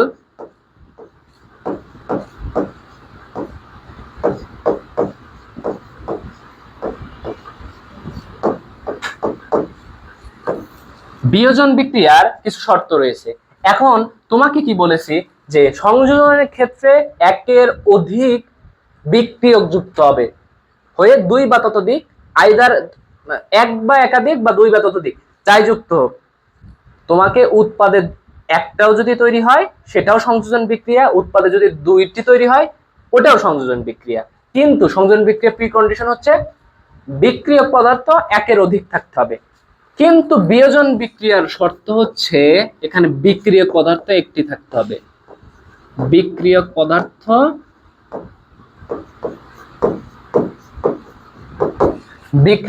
কি থাকতে হবে, বিক্রিয়ক পদার্থ একটি থাকবে। এখন উৎপাদের সাথে আমাদের কোনো মাথা ব্যথা নেই। উৎপাদ সেটি হতে পারে একটি, সেটি হতে পারে দুইটি। উৎপাদ তো এখানেও কন্ডিশন আছে, উৎপাদ তো অবশ্যই একের অধিক হবে, 2, 3, 4 যা হইতে পারে। অর্থাৎ এখানে বিক্রিয়ক একটি থাকতে হবে কিন্তু উৎপাদ কি থাকতে হবে, একের অধিক। অর্থাৎ সংযোজন বিক্রিয়ার সম্পূর্ণ ভিন্নটা হচ্ছে বিয়োজন বিক্রিয়া। এখন যদি তোমাকে আমি উদাহরণ লিখে দেই, সবথেকে ফেমাস উদাহরণ দেখো। আচ্ছা, এর আগে আমি তোমাকে তিনটা বিষয় নিয়ে আলোচনা করি। দেখো এই তিনটা নাম একটু জেনে রাখো। ক্যালসিয়াম অক্সাইড এর নাম হচ্ছে কলিচুন। অর্থাৎ যে চুন মানুষ কিসের সাথে খেয়ে থাকে, ওই যে পানের সাথে যে চুন খেয়ে থাকে ওই কলিচুন হচ্ছে ক্যালসিয়াম অক্সাইড, কলিচুন। আসো, ক্যালসিয়াম কার্বনেট এটা হচ্ছে চুনা পাথর।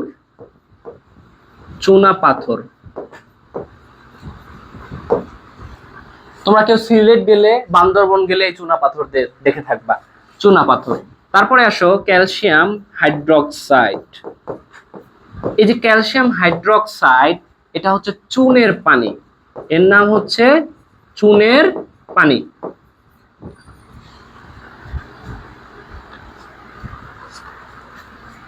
বা এর নাম আরেকটা নাম আছে স্ল্যাক্ট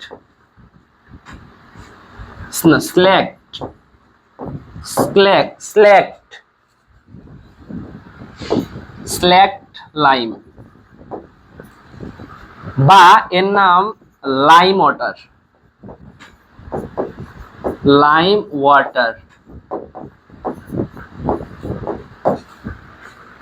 অর্থাৎ এই তিনটি নাম তুমি একটু মুখস্থ করে নাও, very very important, very very important. এখন তোমাকে যদি আমি বিয়োজন বিক্রিয়াটা এখানে লিখে দেখাই, একটু দেখো, বিয়োজন বিক্রিয়াটা যদি আমি লিখি,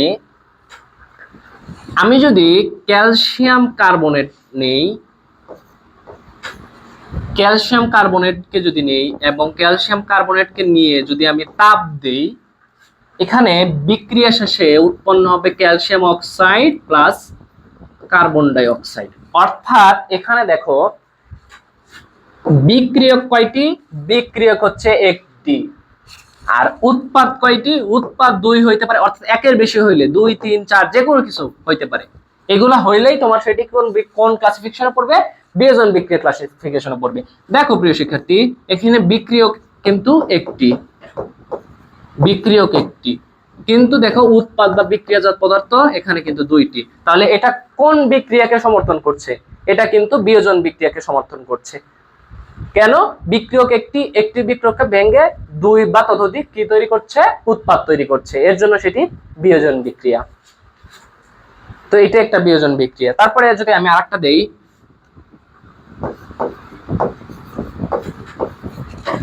পটাশিয়াম ক্লোরেট।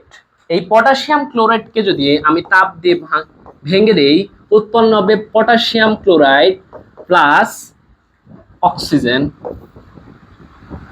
কি তৈরি হবে? Potassium chloride plus O2, oxygen gas তৈরি হবে।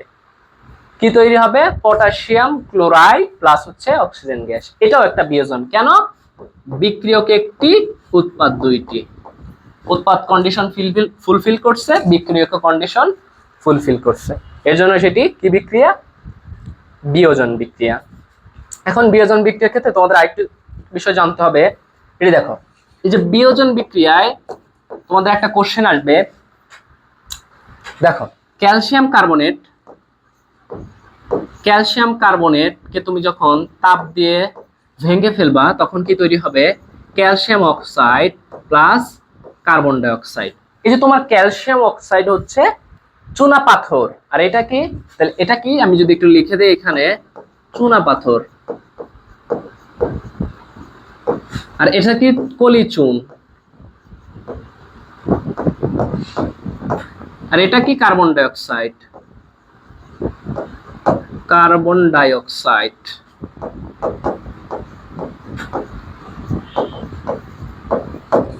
এখন এই যে ক্যালসিয়াম কার্বনেটের বিক্রিয়া যে কার্বন ডাই অক্সাইড উৎপন্ন হয়, কার্বন ডাই অক্সাইড যে উৎপন্ন হয়, একে যদি আবার তুমি দেখো কি করি, একে যদি তুমি দেখো, তাহলে এটাকে আমি দেখো ওই তোমাদের বইয়ের যে চিত্রটা আছে ওই চিত্রের মতো করে এটাকে একটু দিয়ে দিচ্ছি। দেখো এটা ধরো একটা টেস্ট টিউবে তুমি ক্যালসিয়াম কার্বনেট নিছো, নিয়ে কি করছো? এইভাবে একটা স্পিরিট ল্যাম্প দিয়ে কি করছো? তাপ দিচ্ছ। এইভাবে একটা স্পিরিট ল্যাম্প দিয়ে তাপ দিচ্ছ, এইভাবে তাপ দিচ্ছ। তাপ দেওয়ার ফলে সেটি কি হচ্ছে? ভেঙে calcium carbonate, carbon die oxide উৎপন্ন হচ্ছে।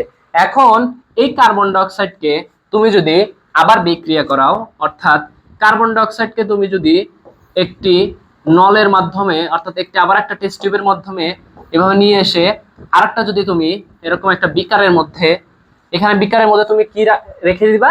এখানে বিকারের মধ্যে তুমি যেটি রাখবা সেটি হচ্ছে ক্যালসিয়াম অক্সাইড।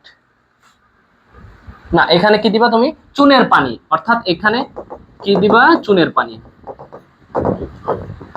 এখানে কি? চুনের পানি। চুনের পানি মিশ্রিত, অর্থাৎ চুনের পানি আমরা যে পড়ছি, চুনের পানিটা কি ছিল? তাহলে এটা কি? Calcium hydroxide. এটা কি? চুনের পানি। এই যে চুনের পানি, এই চুনের পানির মধ্যে এই কার্বন ডাই অক্সাইডকে একটা টেস্ট টিউব বা একটা নল দিয়ে এসে এর মধ্যে ছেড়ে দাও। তো তুমি যেটা খেয়াল করতে পারবা, এই চুনের পানির সাথে এই কার্বন ডাই অক্সাইডটা একটা বিক্রিয়া করবে। বিক্রিয়া করে আবার সে চুনা পাথর তৈরি করে ফেলবে, ক্যালসিয়াম কার্বনেট প্লাস পানি তৈরি করে ফেলবে। অর্থাৎ এই চুনের পানির সাথে যখন তুমি এই কার্বন ডাই অক্সাইডকে দিবা তখন সে ক্যালসিয়াম অক্সাইড এবং এই পানি তৈরি করে ফেলবে, এবং তুমি দেখতে পাবা এই পানির রং কি হয়ে গেছে, ঘোলাটে। এই পানি আগে যেমন ছিল, এই সেই আগে চুনের পানি যেমন ছিল, এই যে চুনের পানি, এই পানির সাথে যখন কার্বন ডাই যুক্ত হয়েছে, চুনের পানি কিন্তু আগে কি ছিল না, ঘোলা ছিল না, আগে ঘোলাটে ছিল না, ঘোলাটে ছিল না। কিন্তু তুমি যখন এর সাথে কার্বন ডাই অক্সাইড যুক্ত করছো তখন এই পানিটা হয়ে যাবে কি, এই পানিটা হয়ে যাবে ঘোলাটে। এবং এবং এই যে চুনের পানি, এই পানিটা ঘোলাটে, এবং তুমি এখানে একটা জিনিস খেয়াল করবা, এখানে বাবল উঠতেছে, অর্থাৎ এখানে বুদবুদ তৈরি হবে। অর্থাৎ এখানে কি তৈরি হবে, এই যে এখানে কি তৈরি হবে, এগুলা বুদবুদ তৈরি হবে, বুদবুদ তৈরি হবে। তাহলে প্রিয় শিক্ষার্থীরা, এটা তোমাদের এই শনাক্তকারী বিক্রিয়া হিসেবে আসবে। অর্থাৎ তুমি যখন চুনা পাথরকে এভাবে স্পিরিট ল্যাম্প দিয়ে তাপ দিতে থাকবা তখন এখানে এই ক্যালসিয়াম কার্বনেট ভেঙে calcium oxide plus carbon die oxide তৈরি হবে। এই কার্বন ডাই অক্সাইডকে তুমি যদি কোনো নলের মাধ্যমে নিয়ে এসে চুনের পানির মধ্যে, এটা চুনের পানি, এই চুনের পানির মধ্যে যদি তুমি কার্বন ডাই অক্সাইডকে ভিতরে নিমজ্জিত করো, কার্বন ডাই অক্সাইড এই নলটা নিমজ্জিত করো, তখন কার্বন ডাই অক্সাইড ওই চুনের পানির সাথে বিক্রিয়া করে আবার ক্যালসিয়াম কার্বনেট অর্থাৎ চুনা পাথর প্লাস কি তৈরি করবে, পানি তৈরি করবে। কিন্তু এই ক্যালসিয়াম হাইড্রোক্সাইড অর্থাৎ চুনের যে পানি ছিল এটা কিন্তু আগে ঘোলা ছিল না। যখন কার্বন ডাই অক্সাইডের সাথে বিক্রিয়া করবে, তৈরি করবে ক্যালসিয়াম কার্বন এবং পানি, তখন এই চুনের পানির কালারটা কি হয়ে যাবে, ঘোলাটে হয়ে যাবে, এবং আরেকটা জিনিস তৈরি হবে, সেখানে বুদবুদ তৈরি হবে। এই ছিল আমাদের বিয়োজন বিক্রিয়ার যত ডিটেলস, ইনশাআল্লাহ আলোচনা করে ফেললাম। আসো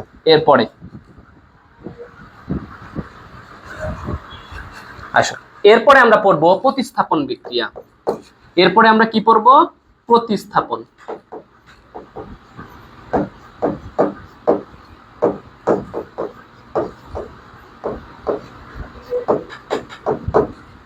এরপরে আমরা পড়ব প্রতিস্থাপন।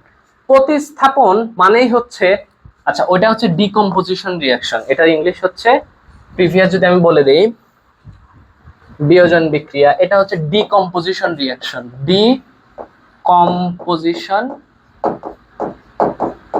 রিঅ্যাকশন। আর তোমার হচ্ছে এটি হচ্ছে সাবস্টিটিউশন রিঅ্যাকশন। এখন দেখো এই প্রতিস্থাপন বিক্রিয়া, প্রতিস্থাপন মানে কি, সাবস্টিটিউট, অর্থাৎ একজনকে অন্যজন প্রতিস্থাপন করে দিবে। তোমাকে যদি আমি উদাহরণ দেই, আয়রন প্লাস, তোমাকে যদি আমি এইটাই উদাহরণ দেই, আয়রন প্লাস সালফিউরিক অ্যাসিড, এখানে কি করছিল, আমরা জানি ধাতু সমূহ কি করে দেয়, অ্যাসিড থেকে হাইড্রোজেনকে আলাদা করে দেয়। কি তৈরি করে, সে হাইড্রোজেনকে সরিয়ে দিবে, হাইড্রোজেন কি হয়ে যাবে, আউট হয়ে যাবে, আয়রন হাইড্রোজেনের জায়গায় বসে যাবে, হবে আয়রন সালফাইড বা আয়রন সালফেট প্লাস হচ্ছে হাইড্রোজেন গ্যাস, এই যে বিক্রিয়াটা, এটাই প্রতিস্থাপন বিক্রিয়া। কেন প্রতিস্থাপন বিক্রিয়া, কারণ এখানে আয়রনটা সালফিউরিক অ্যাসিড থেকে হাইড্রোজেন কি করে দিচ্ছে, প্রতিস্থাপন করে দিচ্ছে। কি তৈরি করছে আয়রন সালফেট প্লাস হচ্ছে হাইড্রোজেন গ্যাস। আরেকটা যদি তোমাকে আমি উদাহরণ দেই, zinc plus copper sulphate, zinc plus copper sulphate মিলে কি তৈরি করছে, এই যে জিঙ্ক ধাতু, এই যে কপার ধাতু, কপারও কিন্তু ধাতু, জিঙ্ক কপার ধাতুকে কি করবে, প্রতিস্থাপিত করবে। কেন, জিঙ্ক হচ্ছে অধিক তড়িৎ ধনাত্মক মৌল, অধিক তড়িৎ। তোমরা যখন বড় ক্লাসে উঠবা, ধাতুর সক্রিয়তা সিরিজ পড়বা, ওইখানে জিঙ্ক উপরে কপার থেকে, জিঙ্ক হচ্ছে অধিক তড়িৎ ধনাত্মক মৌল, আর তোমার কপার হচ্ছে জিঙ্ক থেকে তুলনামূলক কম, অর্থাৎ কম তড়িৎ ধনাত্মক মৌল। কোনটা থেকে? এই বিক্রিয়াতে জিঙ্ক থেকে তুলনামূলকভাবে কম তড়িৎ ধনাত্মক মৌল। এখন নিয়ম হচ্ছে প্রতিস্থাপন বিক্রিয়ায় কম তড়িৎ ধনাত্মক মৌল বেশি তড়িৎ ধনাত্মক মৌল দ্বারা প্রতিস্থাপিত হবে। অর্থাৎ প্রতিস্থাপন বিক্রিয়া শর্ত হচ্ছে কমটা বেশি অথবা বেশি তড়িৎ ধনাত্মক মৌলটা কি করবে? বেশি বা অধিক তড়িৎ ধনাত্মক মৌল, অধিক তড়িৎ ধনাত্মক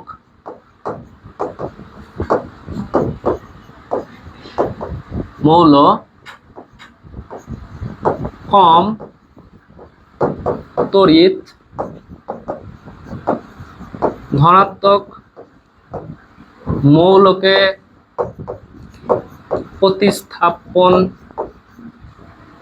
প্রতিস্থাপিত করে নিজে উক্ত জায়গা উক্ত স্থানে বসে যাবে। অর্থাৎ অধিক তড়িৎ ধনাত্মক মৌল কম তড়িৎ ধনাত্মক মৌলকে প্রতিস্থাপিত করে নিজে উক্ত জায়গায় কি হয়ে যাবে? বসে যাবে বা নিজে ওই জায়গায় স্থান নিয়ে নেবে। অর্থাৎ জিঙ্ক এখানে অধিক তড়িৎ ধনাত্মক মৌল, আর অর্থাৎ সে হচ্ছে মোর পজিটিভ পটেনশিয়াল, তার পজিটিভ পটেনশিয়াল বেশি জিঙ্কে, আর কপারের পজিটিভ পটেনশিয়াল কম। তো এর কারণে এই কপার সালফেটের কপার কি দিয়ে, যেহেতু সে জিঙ্ক থেকে কম তড়িৎ ধনাত্মক, এই জিঙ্ক দিয়ে কপারটা কি হয়ে যাবে? জিঙ্ক দিয়ে কপার প্রতিস্থাপিত হয়ে যাবে। অর্থাৎ কপার চলে যাবে জিঙ্ক এখান থেকে, আর এখানে কি থাকবে? জিঙ্ক এসে উক্ত জায়গায় বসে যাবে, তৈরি করবে জিঙ্ক সালফেট প্লাস কপার। এইটাই হচ্ছে প্রতিস্থাপিত বিক্রিয়া বা প্রতিস্থাপন বিক্রিয়া, বা ইংলিশে বলে সাবস্টিটিউশনাল রিঅ্যাকশন। আশা করি তোমরা বুঝতে পারছো। এরপরে আসো দহন বিক্রিয়া, সব থেকে ইজি এবং তোমরা এটা দেখতে পাও হর হামেশা হচ্ছে। এটা কি? দহন বিক্রিয়া।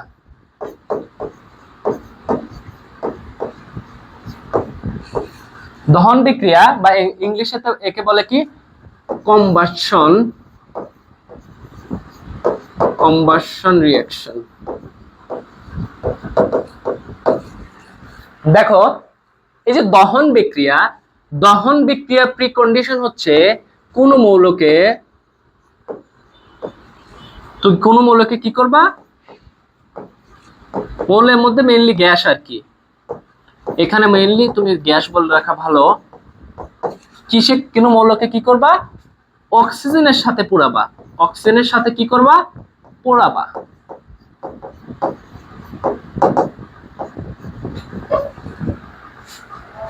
অর্থাৎ কোন মৌলকে অক্সিজেনের সাপেক্ষে কি করবা? পোড়াবা, বা এটা দহন লিখে দাও। কোন মৌলকে অক্সিজেনের সাথে পোড়াবা বা কি করবা? দহন করবা। গ্যাসকে তুমি যদি অক্সিজেনের সাথে পোড়াও, ওই বিক্রিয়াটাই হয়ে যাবে দহন বিক্রিয়া। একদম সিম্পল, একদম সিম্পল। তুমি যদি, আমি এক্সাম্পল দিই, দেখো সালফারকে যদি তুমি অক্সিজেনের সাথে পোড়াও, হয়ে যাবে সালফার ডাইঅক্সাইড। Sulphur dioxide. তাহলে এই যে সালফারকে কার সাহায্যে পোড়াচ্ছ তুমি? অক্সিজেনের সাহায্যে। কি তৈরি হচ্ছে? Sulphur dioxide. তো এই যে এই সালফার কিন্তু তুমি যখন অক্সিজেনের সাপেক্ষে পোড়াবা, অর্থাৎ সালফার গুঁড়া নিয়ে তুমি যখন তাপ দিবা বনসেন বার্নার দিয়ে, একটা চিমটিতে নিয়ে যখন তাপ দিবা, তখন দেখতে পাবা নীল রঙের শিখা, আগুনের শিখা। কি? নীল রঙের আগুনের শিখা।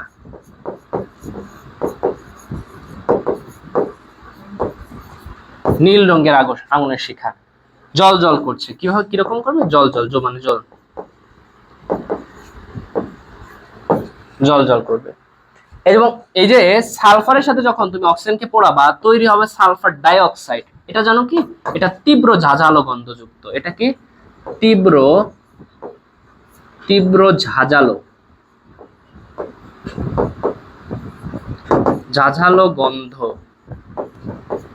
গন্ধযুক্ত। এটা তীব্র ঝাঁঝালো গন্ধযুক্ত। যেহেতু তুমি সালফারকে অক্সিজেনের সাপেক্ষে পোড়াচ্ছ, এটা সালফার এটা কি ধরনের বিক্রিয়া? দহন বিক্রিয়া। অর্থাৎ আমাদের কন্ডিশন ছিল কোন মৌল মেইনলি গ্যাস তুমি যদি অক্সিজেনের সাথে তাকে দহন করো এই বিক্রিয়াটাই হয়ে যাবে দহন বিক্রিয়া।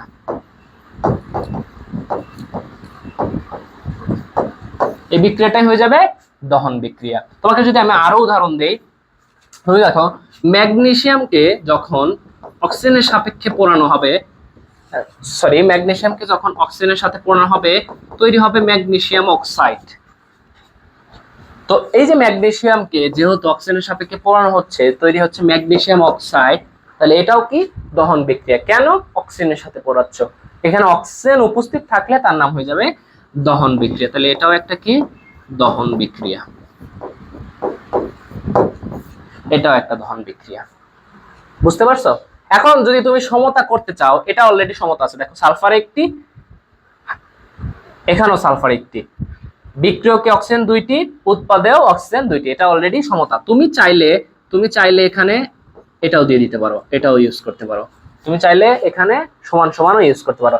কিন্তু খেয়াল করো এখানে ম্যাগনেসিয়াম দুইটি, উৎপাদে ম্যাগনেসিয়াম এখানে বিক্রিয়কে ম্যাগনেসিয়াম একটি, উৎপাদেও ম্যাগনেসিয়াম একটি, কিন্তু বিক্রিয়কে অক্সিজেন দুইটি, উৎপাদে মাত্র অক্সিজেন একটি, অর্থাৎ উৎপাদে ঘাটতি রয়েছে। এখন তুমি যদি সমতা করতে চাও তোকে আমি ট্রিক শিখাই, আগে যেখানে কম সেখানে আগে কোনো সংখ্যা দিয়ে গুণ করতে হবে সামনে, যেখানে কম, এখানে কম কোথায় আছে? উৎপাদে। কতটা কম? 2টা, তাহলে তুমি এখানে আগে 2 দাও। দেখো অক্সিজেন কিন্তু 2 দিয়ে গুণ হয়ে বিক্রিয়কেও 2, উৎপাদেও 2 হয়ে গেছে। কারণ এই 2টা সামনে বলে এর মানে এই না যে এই 2টা শুধু ম্যাগনেসিয়ামের আছে, এই 2 ম্যাগনেসিয়ামেরও আছে, এই 2 অক্সিজেনেরও আছে, অক্সিজেন 2টি। কিন্তু প্রবলেম হচ্ছে যখন আমরা উৎপাদে 2 দিয়ে গুণ করছি তখন দেখো ম্যাগনেসিয়াম কিন্তু আবার 2টি হয়ে গেছে, কিন্তু বিক্রিয়কে ম্যাগনেসিয়াম ছিল একটি। এখন কি করবা? খুবই সিম্পল, তুমি বিক্রিয়কে ম্যাগনেসিয়াম 2টি দিয়ে দাও, আর কোনো প্রবলেম নাই। আরেকটা জিনিস জেনে রাখো, এটা বেসিক বলতে পারো, এটা বেসিক আর কি। দেখো বেসিকটা কি, তোমরা যখন গ্যাস লিখবা এই গ্যাসকে অণু আকারে কিন্তু লিখতে হবে, খুবই কেয়ারফুল। গ্যাসকে কি আকারে লিখতে হবে? অণু আকারে লিখতে হবে অলওয়েজ। তুমি যদি কখনো গ্যাসকে, তোমাকে যখন বলবে অক্সিজেন গ্যাস, তোমাকে লিখতে হবে অক্সিজেন মানেই তো সে গ্যাস, তাহলে তোমাকে লিখতে হবে O2। তুমি যদি বিক্রিয়া ও দিয়ে করাও তখন কিন্তু বিক্রিয়া ভুল, এবং বিক্রিয়া থেকে যত তুমি রাসায়নিক ক্যালকুলেশন করবা সব কিন্তু ভুল হবে। কারণ যে গ্যাস, এই গ্যাস কিন্তু কখনো এক পরমাণুক হিসেবে কিন্তু অবস্থান করে না। কিন্তু গ্রুপ 18তে কিছু গ্যাস আছে, হিলিয়াম, নিয়ন, আর্গন, জেনন, ক্রিপ্টন, রেডন, এদের ক্ষেত্রে ভিন্ন কথা, কারণ হচ্ছে তারা নিষ্ক্রিয় গ্যাস। কিন্তু এরা অণু আকারে কোনোদিনই পরমাণু আকারে থাকবে না, অবশ্যই অণু আকারে থাকবে। অক্সিজেন এইভাবে থাকবে।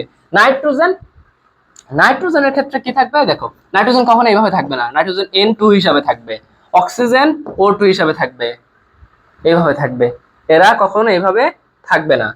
তারপরে হ্যাঁ আপাতত এগুলো দেখতে হয়। তারপরে এই দেখো অক্সিজেনকে আমরা 2 আকারে দিছি, কারণ হচ্ছে বিক্রিয়ায় কখনো গ্যাস কখনো পরমাণু হিসাবে অংশগ্রহণ করবে না, তুমি এখানে অণু হিসাবে অংশগ্রহণ করাইতে হবে। নট এটা কখনো ও হিসাবে অংশগ্রহণ করবে না, এটা ভুল, এটা কারেক্ট। তাহলে এইভাবে অণু হিসাবে তোমাকে বিক্রিয়া করাইতে হবে। তো ঠিক আছে, আমরা দহন বিক্রিয়া শিখে ফেললাম, আমরা বিক্রিয়ার ক্লাসিফিকেশন ইনশাআল্লাহ শেষ করে ফেললাম। এরপরে আসো, এরপরে আমরা যেটি পড়ব শুষ্ক কোষ। দেখো শুষ্ক কোষ তোমরা সবাই চিনো, হয়তো এই নামের সাথে তোমরা পরিচিত না। আমরা সবাই কিনছি, ছোটবেলা আমরা সবাই কিনে থাকি, আমরা বিভিন্ন খেলনা গাড়ি কিনি, খেলনা গাড়িতে কিন্তু ব্যাটারি লাগে। ওই যে ব্যাটারি, আবার রিমোটের যে ব্যাটারি গুলো, এই ব্যাটারি গুলো হচ্ছে তোমার শুষ্ক কোষ। তোমাকে যদি আমি দেখাই, এখানে দেখো, এই যে দেখো, এই যে শুষ্ক কোষ, এই দেখো, এই যে রিমোটের যেটা দেখা যাচ্ছে এইটাই হচ্ছে তোমার শুষ্ক কোষ। এবং আমি তোমাকে এখন পড়াবো, দেখো এই যে বাইরের যে লেয়ারটা না, এই যে বাইরের লেয়ারটা, এটাই দস্তার লেয়ার। অর্থাৎ আমি আগে প্রথমে বলি, তাহলে আমরা কই ইউজ করি? আমরা কিন্তু বিভিন্ন কি করি, এই যে কি টর্চ লাইট ইউজ করি, তাই না? টর্চ লাইটে কিন্তু থাকে, আমরা কিন্তু টর্চ লাইট ইউজ করে থাকি। তাহলে এই ব্যবহারগুলো কোথায়? ব্যবহারগুলোকে যদি আমরা লিখি, তাহলে আমরা বলতে পারি টর্চ লাইট ইউজ করি। তারপরে বিভিন্ন রিমোট কন্ট্রোলার আমরা রিমোটে ব্যবহার করি, তাই না? কি করি? রিমোট কন্ট্রোলার খেলনা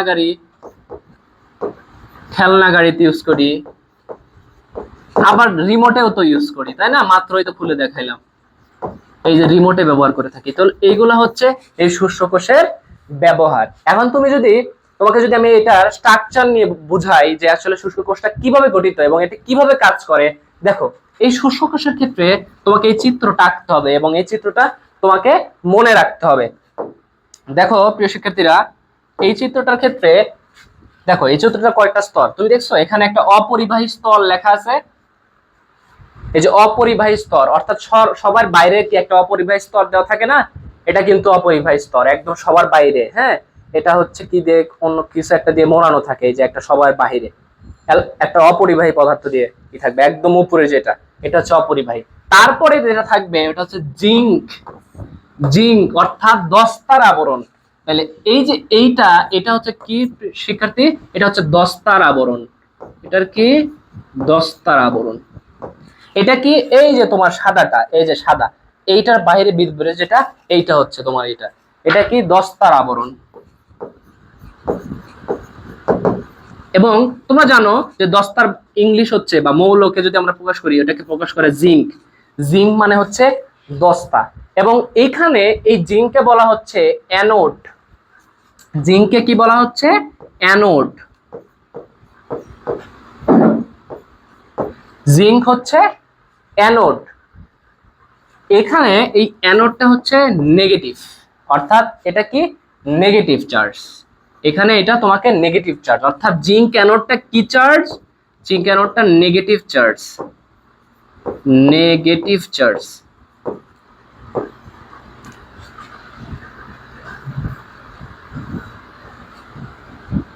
জিঙ্ক অ্যানোডটা নেগেটিভ চার্জ।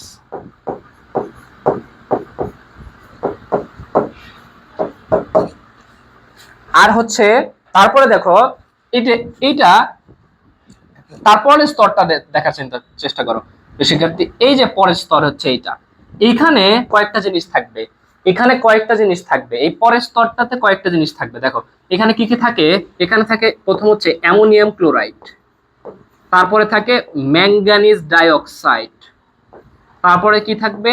কার্বন গুঁড়া, তারপরে কি? কার্বন গুঁড়া বা কার্বন পাউডার। হ্যাঁ, তো এই কার্বন গুঁড়া এটা মিলে কি তৈরি করবে?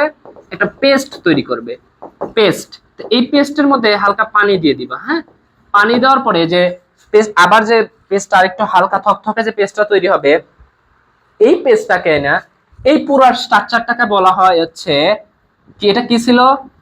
এটা দস্তা ছিল না? দস্তার একটা চোঙ, অর্থাৎ তখন এটা ফাঁকা থাকে, অর্থাৎ এইটুকু জায়গা তখন ফাঁকা থাকবে, অর্থাৎ জাস্ট এগুলো কিছু থাকবে না, অর্থাৎ দস্তার এরকম একটা ছোট টিউবের মতো থাকবে যার ভিতরে ফাঁকা, অর্থাৎ গ্লাসের মতো যার ভিতরে এরকম ফাঁকা থাকবে। এরপরে এই ফাঁকা জায়গার মধ্যে তোমাকে দিতে হবে কি? এই যে অ্যামোনিয়াম ক্লোরাইড, ম্যাঙ্গানিজ ডাইঅক্সাইড আর কার্বন গুঁড়া। কোথায় দিতে হবে? ওই যে দস্তার যে চোঙটা, অর্থাৎ আমরা বাহিরের যে আবরণ শেলটা নিয়েছিলাম, এই যে এইটার মাঝখানে তখন ফাঁকা থাকবে। এই যে এইটাই কিন্তু সেই কার্বন দণ্ড, এই যে এটা, এই যে এই যে এইটাকে এটার মধ্যে তোমাকে কি দিতে হবে? ওই যে তুমি পেস্ট তৈরি করছিলে না, এই পেস্টটা তুমি ওই খোলা জায়গার মধ্যে তখন দিয়ে দিবা। এরপরে কি করবা?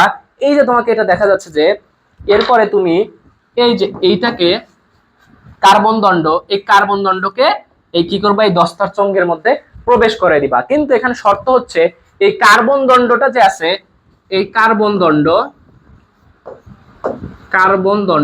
এই কার্বন দণ্ড এটা কি? কার্বন দণ্ড হচ্ছে পজিটিভ চার্জ, অর্থাৎ এই কার্বন দণ্ডকে বলে ক্যাথোড।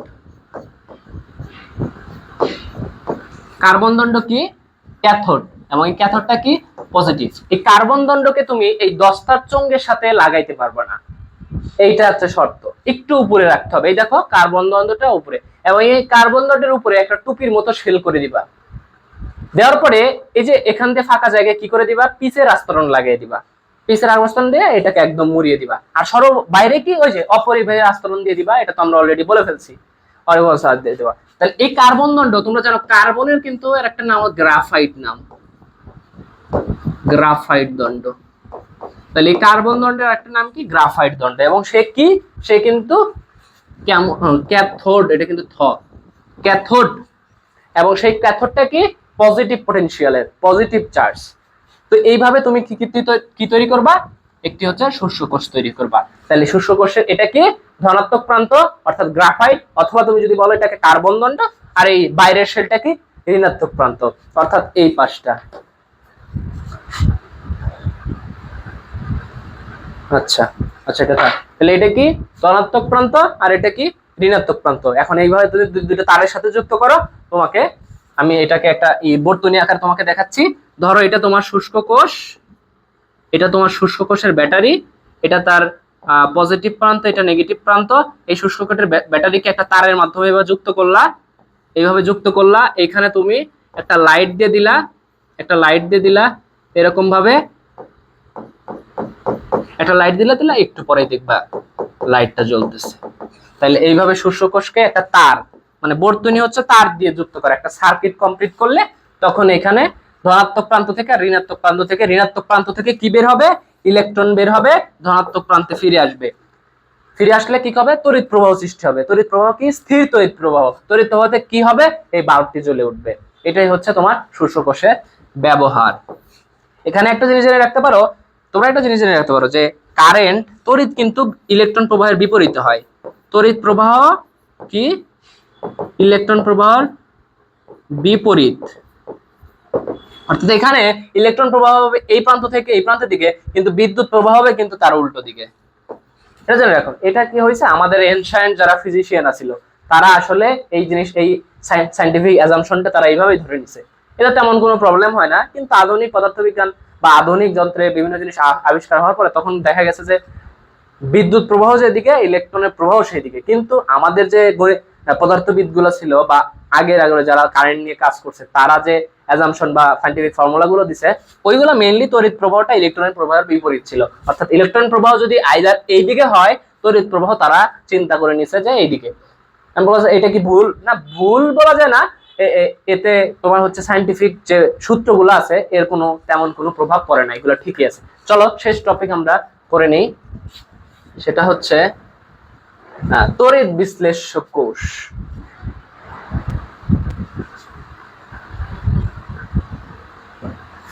আচ্ছা আচ্ছা, এর আগে আরেকটা বিক্রিয়া আছে, আমরা একটু মনে হয় ওটা আমরা একটু পড়ায় দেই, ওটা দেখো একটু পড়িয়ে দেই, এখানে আমরা একটা যুক্ত করে নিই। এটা হচ্ছে প্রশমন বিক্রিয়া। এই বিক্রিয়াটা তোমরা একটু শিখে নাও, কি প্রশমন বিক্রিয়া।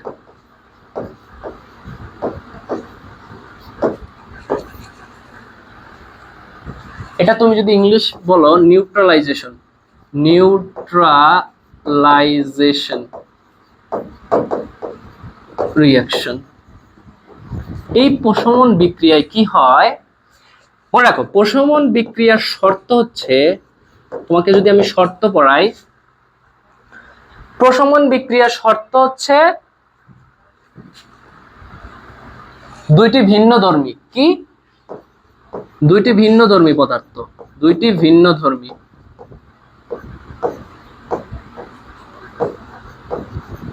পদার্থ যুক্ত হবে, এবং দুইটি ভিন্নধর্মী পদার্থ যুক্ত হয়ে বিক্রিয়া শেষে লবণ পানি তৈরি করবে। কি লবণ প্লাস পানি, পানি তৈরি করবে। এইটাই হচ্ছে তোমার প্রশমন বিক্রিয়া রিঅ্যাকশন। এখন এই যে দুইটি ভিন্ন পদার্থ, এর মধ্যে প্রথম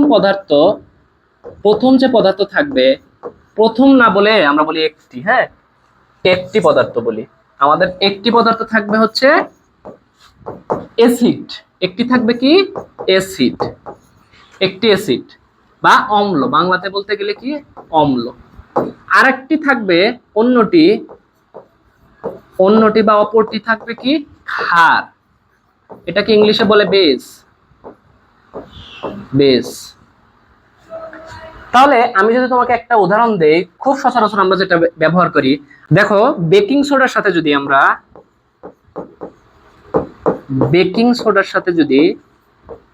আমরা সাইট্রিক অ্যাসিড, তোমরা জানো লেবুতে সাইট্রিক অ্যাসিড থাকে, সাইট্রিক অ্যাসিড যোগ করি। এখানে দেখো বেকিং সোডা হচ্ছে ক্ষার, সাইট্রিক অ্যাসিড হচ্ছে অ্যাসিড।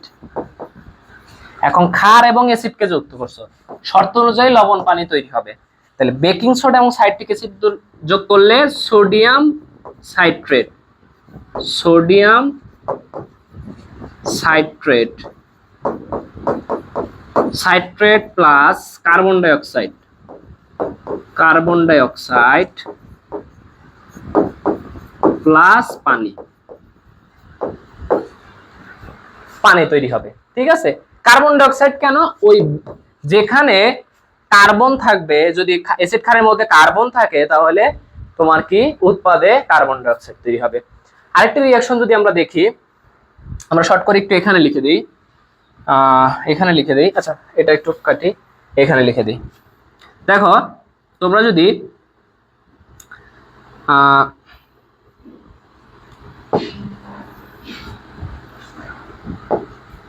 ক্যালসিয়াম হাইড্রোক্সাইড, ক্যালসিয়াম অক্সাইডের সাথে যদি, হাইড্রোক্সাইড দরকার নাই, ক্যালসিয়াম অক্সাইডের সাথে যদি তুমি CH3 ইথাইনিক অ্যাসিড বা অ্যাসিটিক অ্যাসিড যদি যুক্ত করো তাহলে তোমার এখানে যুক্ত হবে, তাহলে এটা হচ্ছে ক্ষার, ক্যালসিয়াম অক্সাইড হচ্ছে ক্ষার, এটা হচ্ছে কি অ্যাসিড। ক্ষার আর যদি অ্যাসিডকে যুক্ত করো তাহলে এখানে কি তৈরি হবে? লবণ। এখানে কিন্তু সোডিয়াম সাইট্রেট কিন্তু লবণ, এটা কিন্তু সল্ট, ইংলিশে বলে সল্ট। তাহলে আর এখানে ক্ষার এবং অ্যাসিডকে যুক্ত করতেছে, তাহলে কি হবে? ক্যালসিয়াম, ক্যালসিয়াম ইথানয়েড বা ক্যালসিয়াম অ্যাসিটেট। দেখো ক্যালসিয়াম অ্যাসিটেট 2। কেন? এই অংশটার যোজনী হচ্ছে 1 আর ক্যালসিয়ামের যোজনী 2, যোজনী আদান প্রদান, এখানে এখানে চলে গেছে আর এটার এক নিচে চলে আসছে। এটা কিন্তু কি ক্যালসিয়াম অ্যাসিটেট,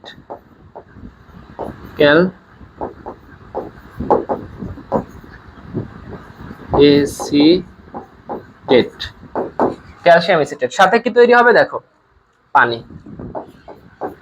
H2O, সাথে কি তৈরি হবে? পানি।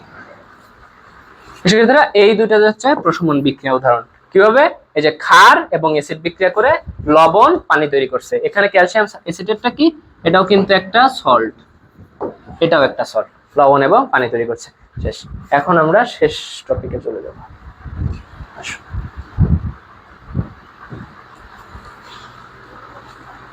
আচ্ছা, তড়িৎ বিশ্লেষ্য কোষ। হ্যাঁ, আমরা যেটা পড়লাম সেটা কিন্তু শুষ্ক কোষ ছিল।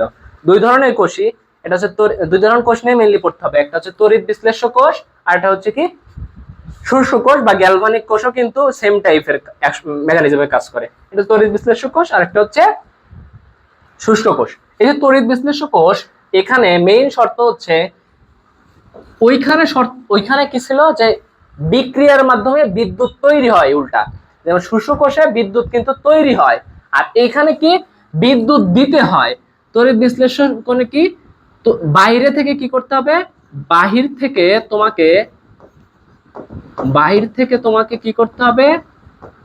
তড়িৎ প্রবাহ প্রয়োগ করতে হবে।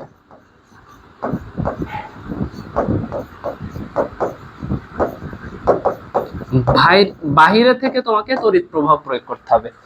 বাহিরে থেকে যখন তুমি তড়িৎ প্রবাহ প্রয়োগ করবা, তোমাদের কি হবে? এখানে কিছু পদার্থ তৈরি থাকে। এখানে এই যে দেখতেছো এখানে পানির মতো, এখানে কি দেওয়া হয়েছে? এগুলা এখানে দেওয়া হয়েছে ভিতরে কি সোডিয়াম ক্লোরাইড। এখানে কি দেওয়া হয়েছে? Sodium chloride. অর্থাৎ সোডিয়াম ক্লোরাইডে কে পানির মধ্যে মিশানো হয়েছে। কি তৈরি হয়েছে?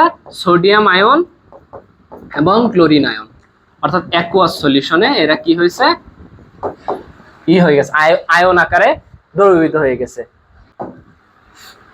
এরা কি হয়েছে? সোডিয়াম ক্লোরাইডটা পানির মধ্যে দ্রবীভূত হয়ে গেছে আয়ন আকারে। এখন এই যে এরা বিদ্যুৎ প্রয়োগ করে কি করব? এই বিদ্যুৎ প্রয়োগ যে কাজগুলো করবে, এই বিদ্যুৎ প্রয়োগটা হচ্ছে এই আয়নের উপর হবে, অর্থাৎ দ্রবীভূত পদার্থ। এদেরকে বলা হচ্ছে, এই যে নতুন যে একটা পদার্থ বিশ্লেষণ করতেছি, তড়িৎ বিশ্লেষ্য কোষ, অর্থাৎ তড়িৎ বাহির থেকে তড়িৎ প্রবাহ প্রয়োগ করে এই যে বিভিন্ন পদার্থ, এদেরকে বলা হয় তড়িৎ বিশ্লেষ্য পদার্থ। কি বলা হয়? তড়িৎ বিশ্লেষ্য পদার্থ, তড়িৎ বিশ্লেষ্য পদার্থ। অর্থাৎ বাইরে থেকে তড়িৎ প্রয়োগ করে আমরা তড়িৎ বিশ্লেষ্য যে পদার্থগুলো আছে, তড়িৎ বিশ্লেষ্য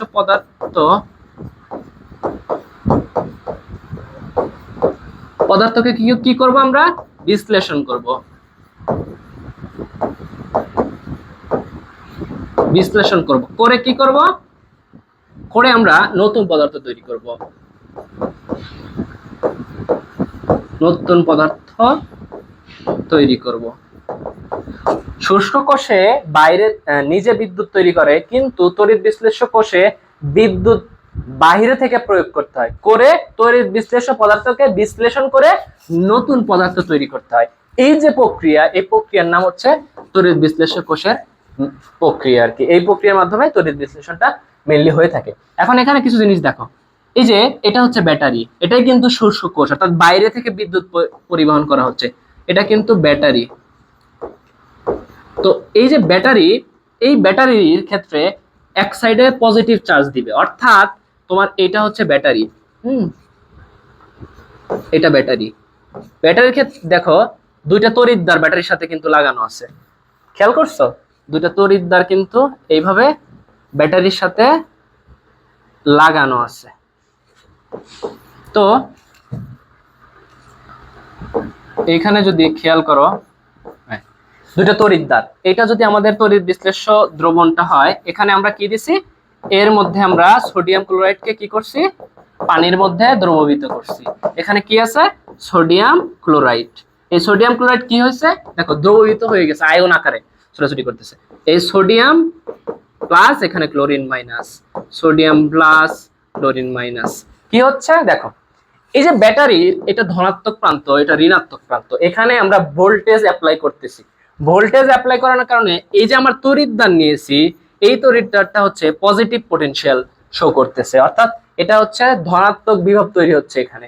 এখানে তাহলে এই তড়িৎদ্বারটা কি? ধনাত্মক বিভব তৈরি হচ্ছে, এবং এই তড়িৎটাকে বলা হচ্ছে অ্যানোড। অর্থাৎ যেখানে তোমার ধনাত্মক বিভব তৈরি হবে সেটাকে বলা হবে অ্যানোড।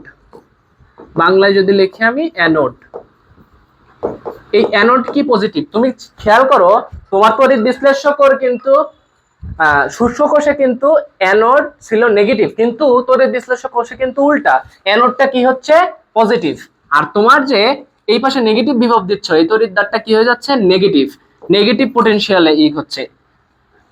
তো এই নেগেটিভ পটেনশিয়াল এর নাম, এই তড়িৎটার নাম হয়ে যাবে ক্যাথোড। কি হয়ে যাবে? ক্যাথোড।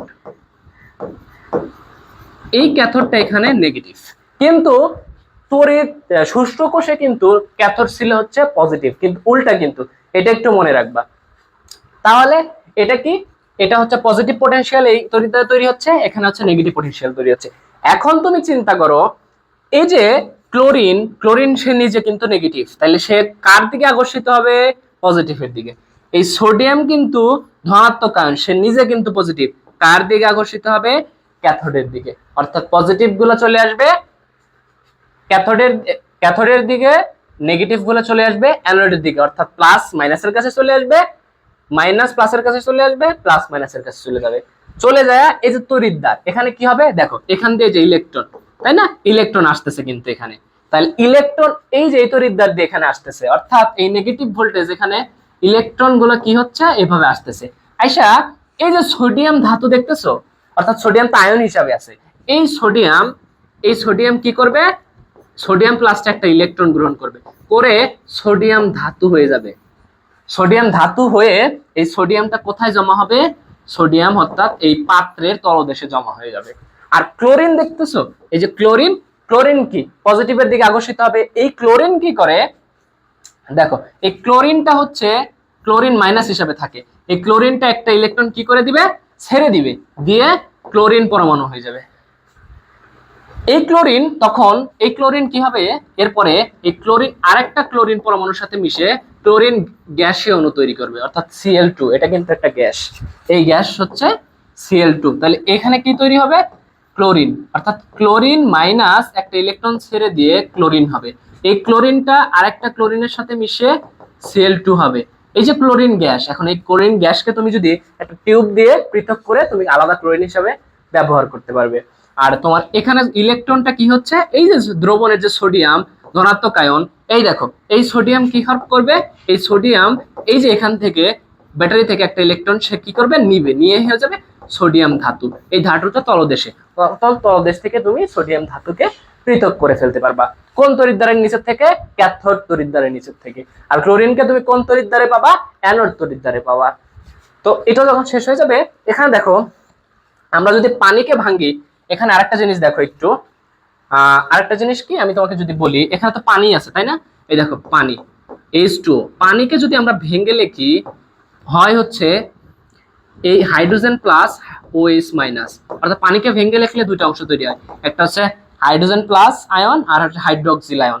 এই যে হাইড্রোজেন প্লাস, এই প্লাস কিন্তু কোথায় দেখো, এই প্লাস কিন্তু এখানে আকর্ষিত হবে, বুঝতে পারতেছো? অর্থাৎ এই পানিও কিন্তু এখানে কিন্তু হাইড্রোজেন প্লাসও আছে, তাহলে এটা যত প্লাস আর নেগেটিভ হচ্ছে ক্যাথোড, তাহলে প্লাস ক্যাথোডের দিকে আকর্ষিত হবে, হয়ে কি করবে, এই বর্তনী থেকে সে একটা ইলেকট্রন গ্রহণ করবে। অর্থাৎ এই হাইড্রোজেন প্লাসটা, এই হাইড্রোজেন প্লাস একটি কি করবে, প্লাস একটি ইলেকট্রন গ্রহণ করবে, কি হয়ে যাবে, হাইড্রোজেন হয়ে যাবে।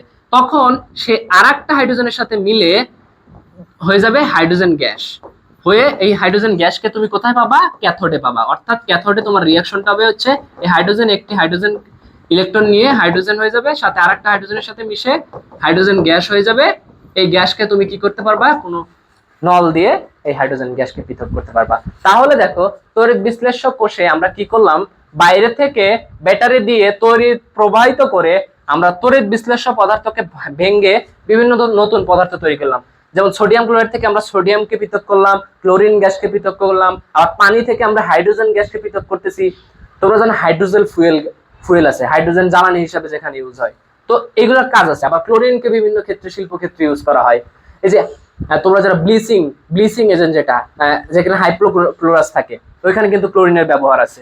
তো এই ব্যবহারগুলোর জন্য ক্লোরিনকে পৃথক করি, সোডিয়ামকে পৃথক করি, হাইড্রোজেনকে পৃথক করি, পৃথক করে কিসের মাধ্যমে পৃথক করি, তড়িৎ বিশ্লেষ্য করেছে, যেখানে বিদ্যুৎ তো তৈরি হয় নাই, উল্টা সেখানে বাইরে থেকে বিদ্যুৎ তৈরি করতে হয়, প্রয়োগ করতে হয়। আর তোমার শস্য কোষের ক্ষেত্রে সে নিজের মধ্যে যে পদার্থগুলো থাকে ভিতরে, যে আমরা বিভিন্ন এজেন্ট দেই, ওইগুলা কি করে নিজেদের মধ্যে বিক্রিয়া করে, অ্যানোড ক্যাথোডে বিক্রিয়া করে উল্টো কারেন্ট বা তড়িৎ কি করে তৈরি করে, যেটাকে আমরা আমাদের শস্য কোষে জমা থাকে এবং অনবরত স্থির তড়িৎ আকারে স্থির বিদ্যুৎ হিসাবে আমরা বিভিন্ন বর্তনীতে ইউজ করে লাইট বা অন্য যেসব জিনিসপত্র আছে যেগুলা ভোল্টেজ কম, সেগুলো আমরা কি করতে পারি, জ্বলাতে পারি। তো এই হচ্ছে টোটাল হচ্ছে আমাদের আজকের ডিসকাশন ছিল।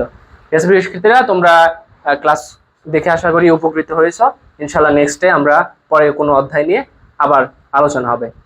প্রিয় শিক্ষার্থীরা, এই ক্লাসের স্লাইডগুলো ডেসক্রিপশন বক্স এবং কমেন্ট বক্সে দেওয়া থাকবে, তোমরা এখান থেকে এটা সংগ্রহ করে নিতে পারবা। ঠিক আছে প্রিয় শিক্ষার্থীরা, আশা করি এই ক্লাসটা তোমাদের জন্য ইফেক্টিভ হয়েছে, তোমরা ক্লাসটা দেখে উপকৃত হবা এবং তোমরা পরীক্ষার হলে ইনশাল্লাহ ভালো করে গুছিয়ে লিখতে পারবা।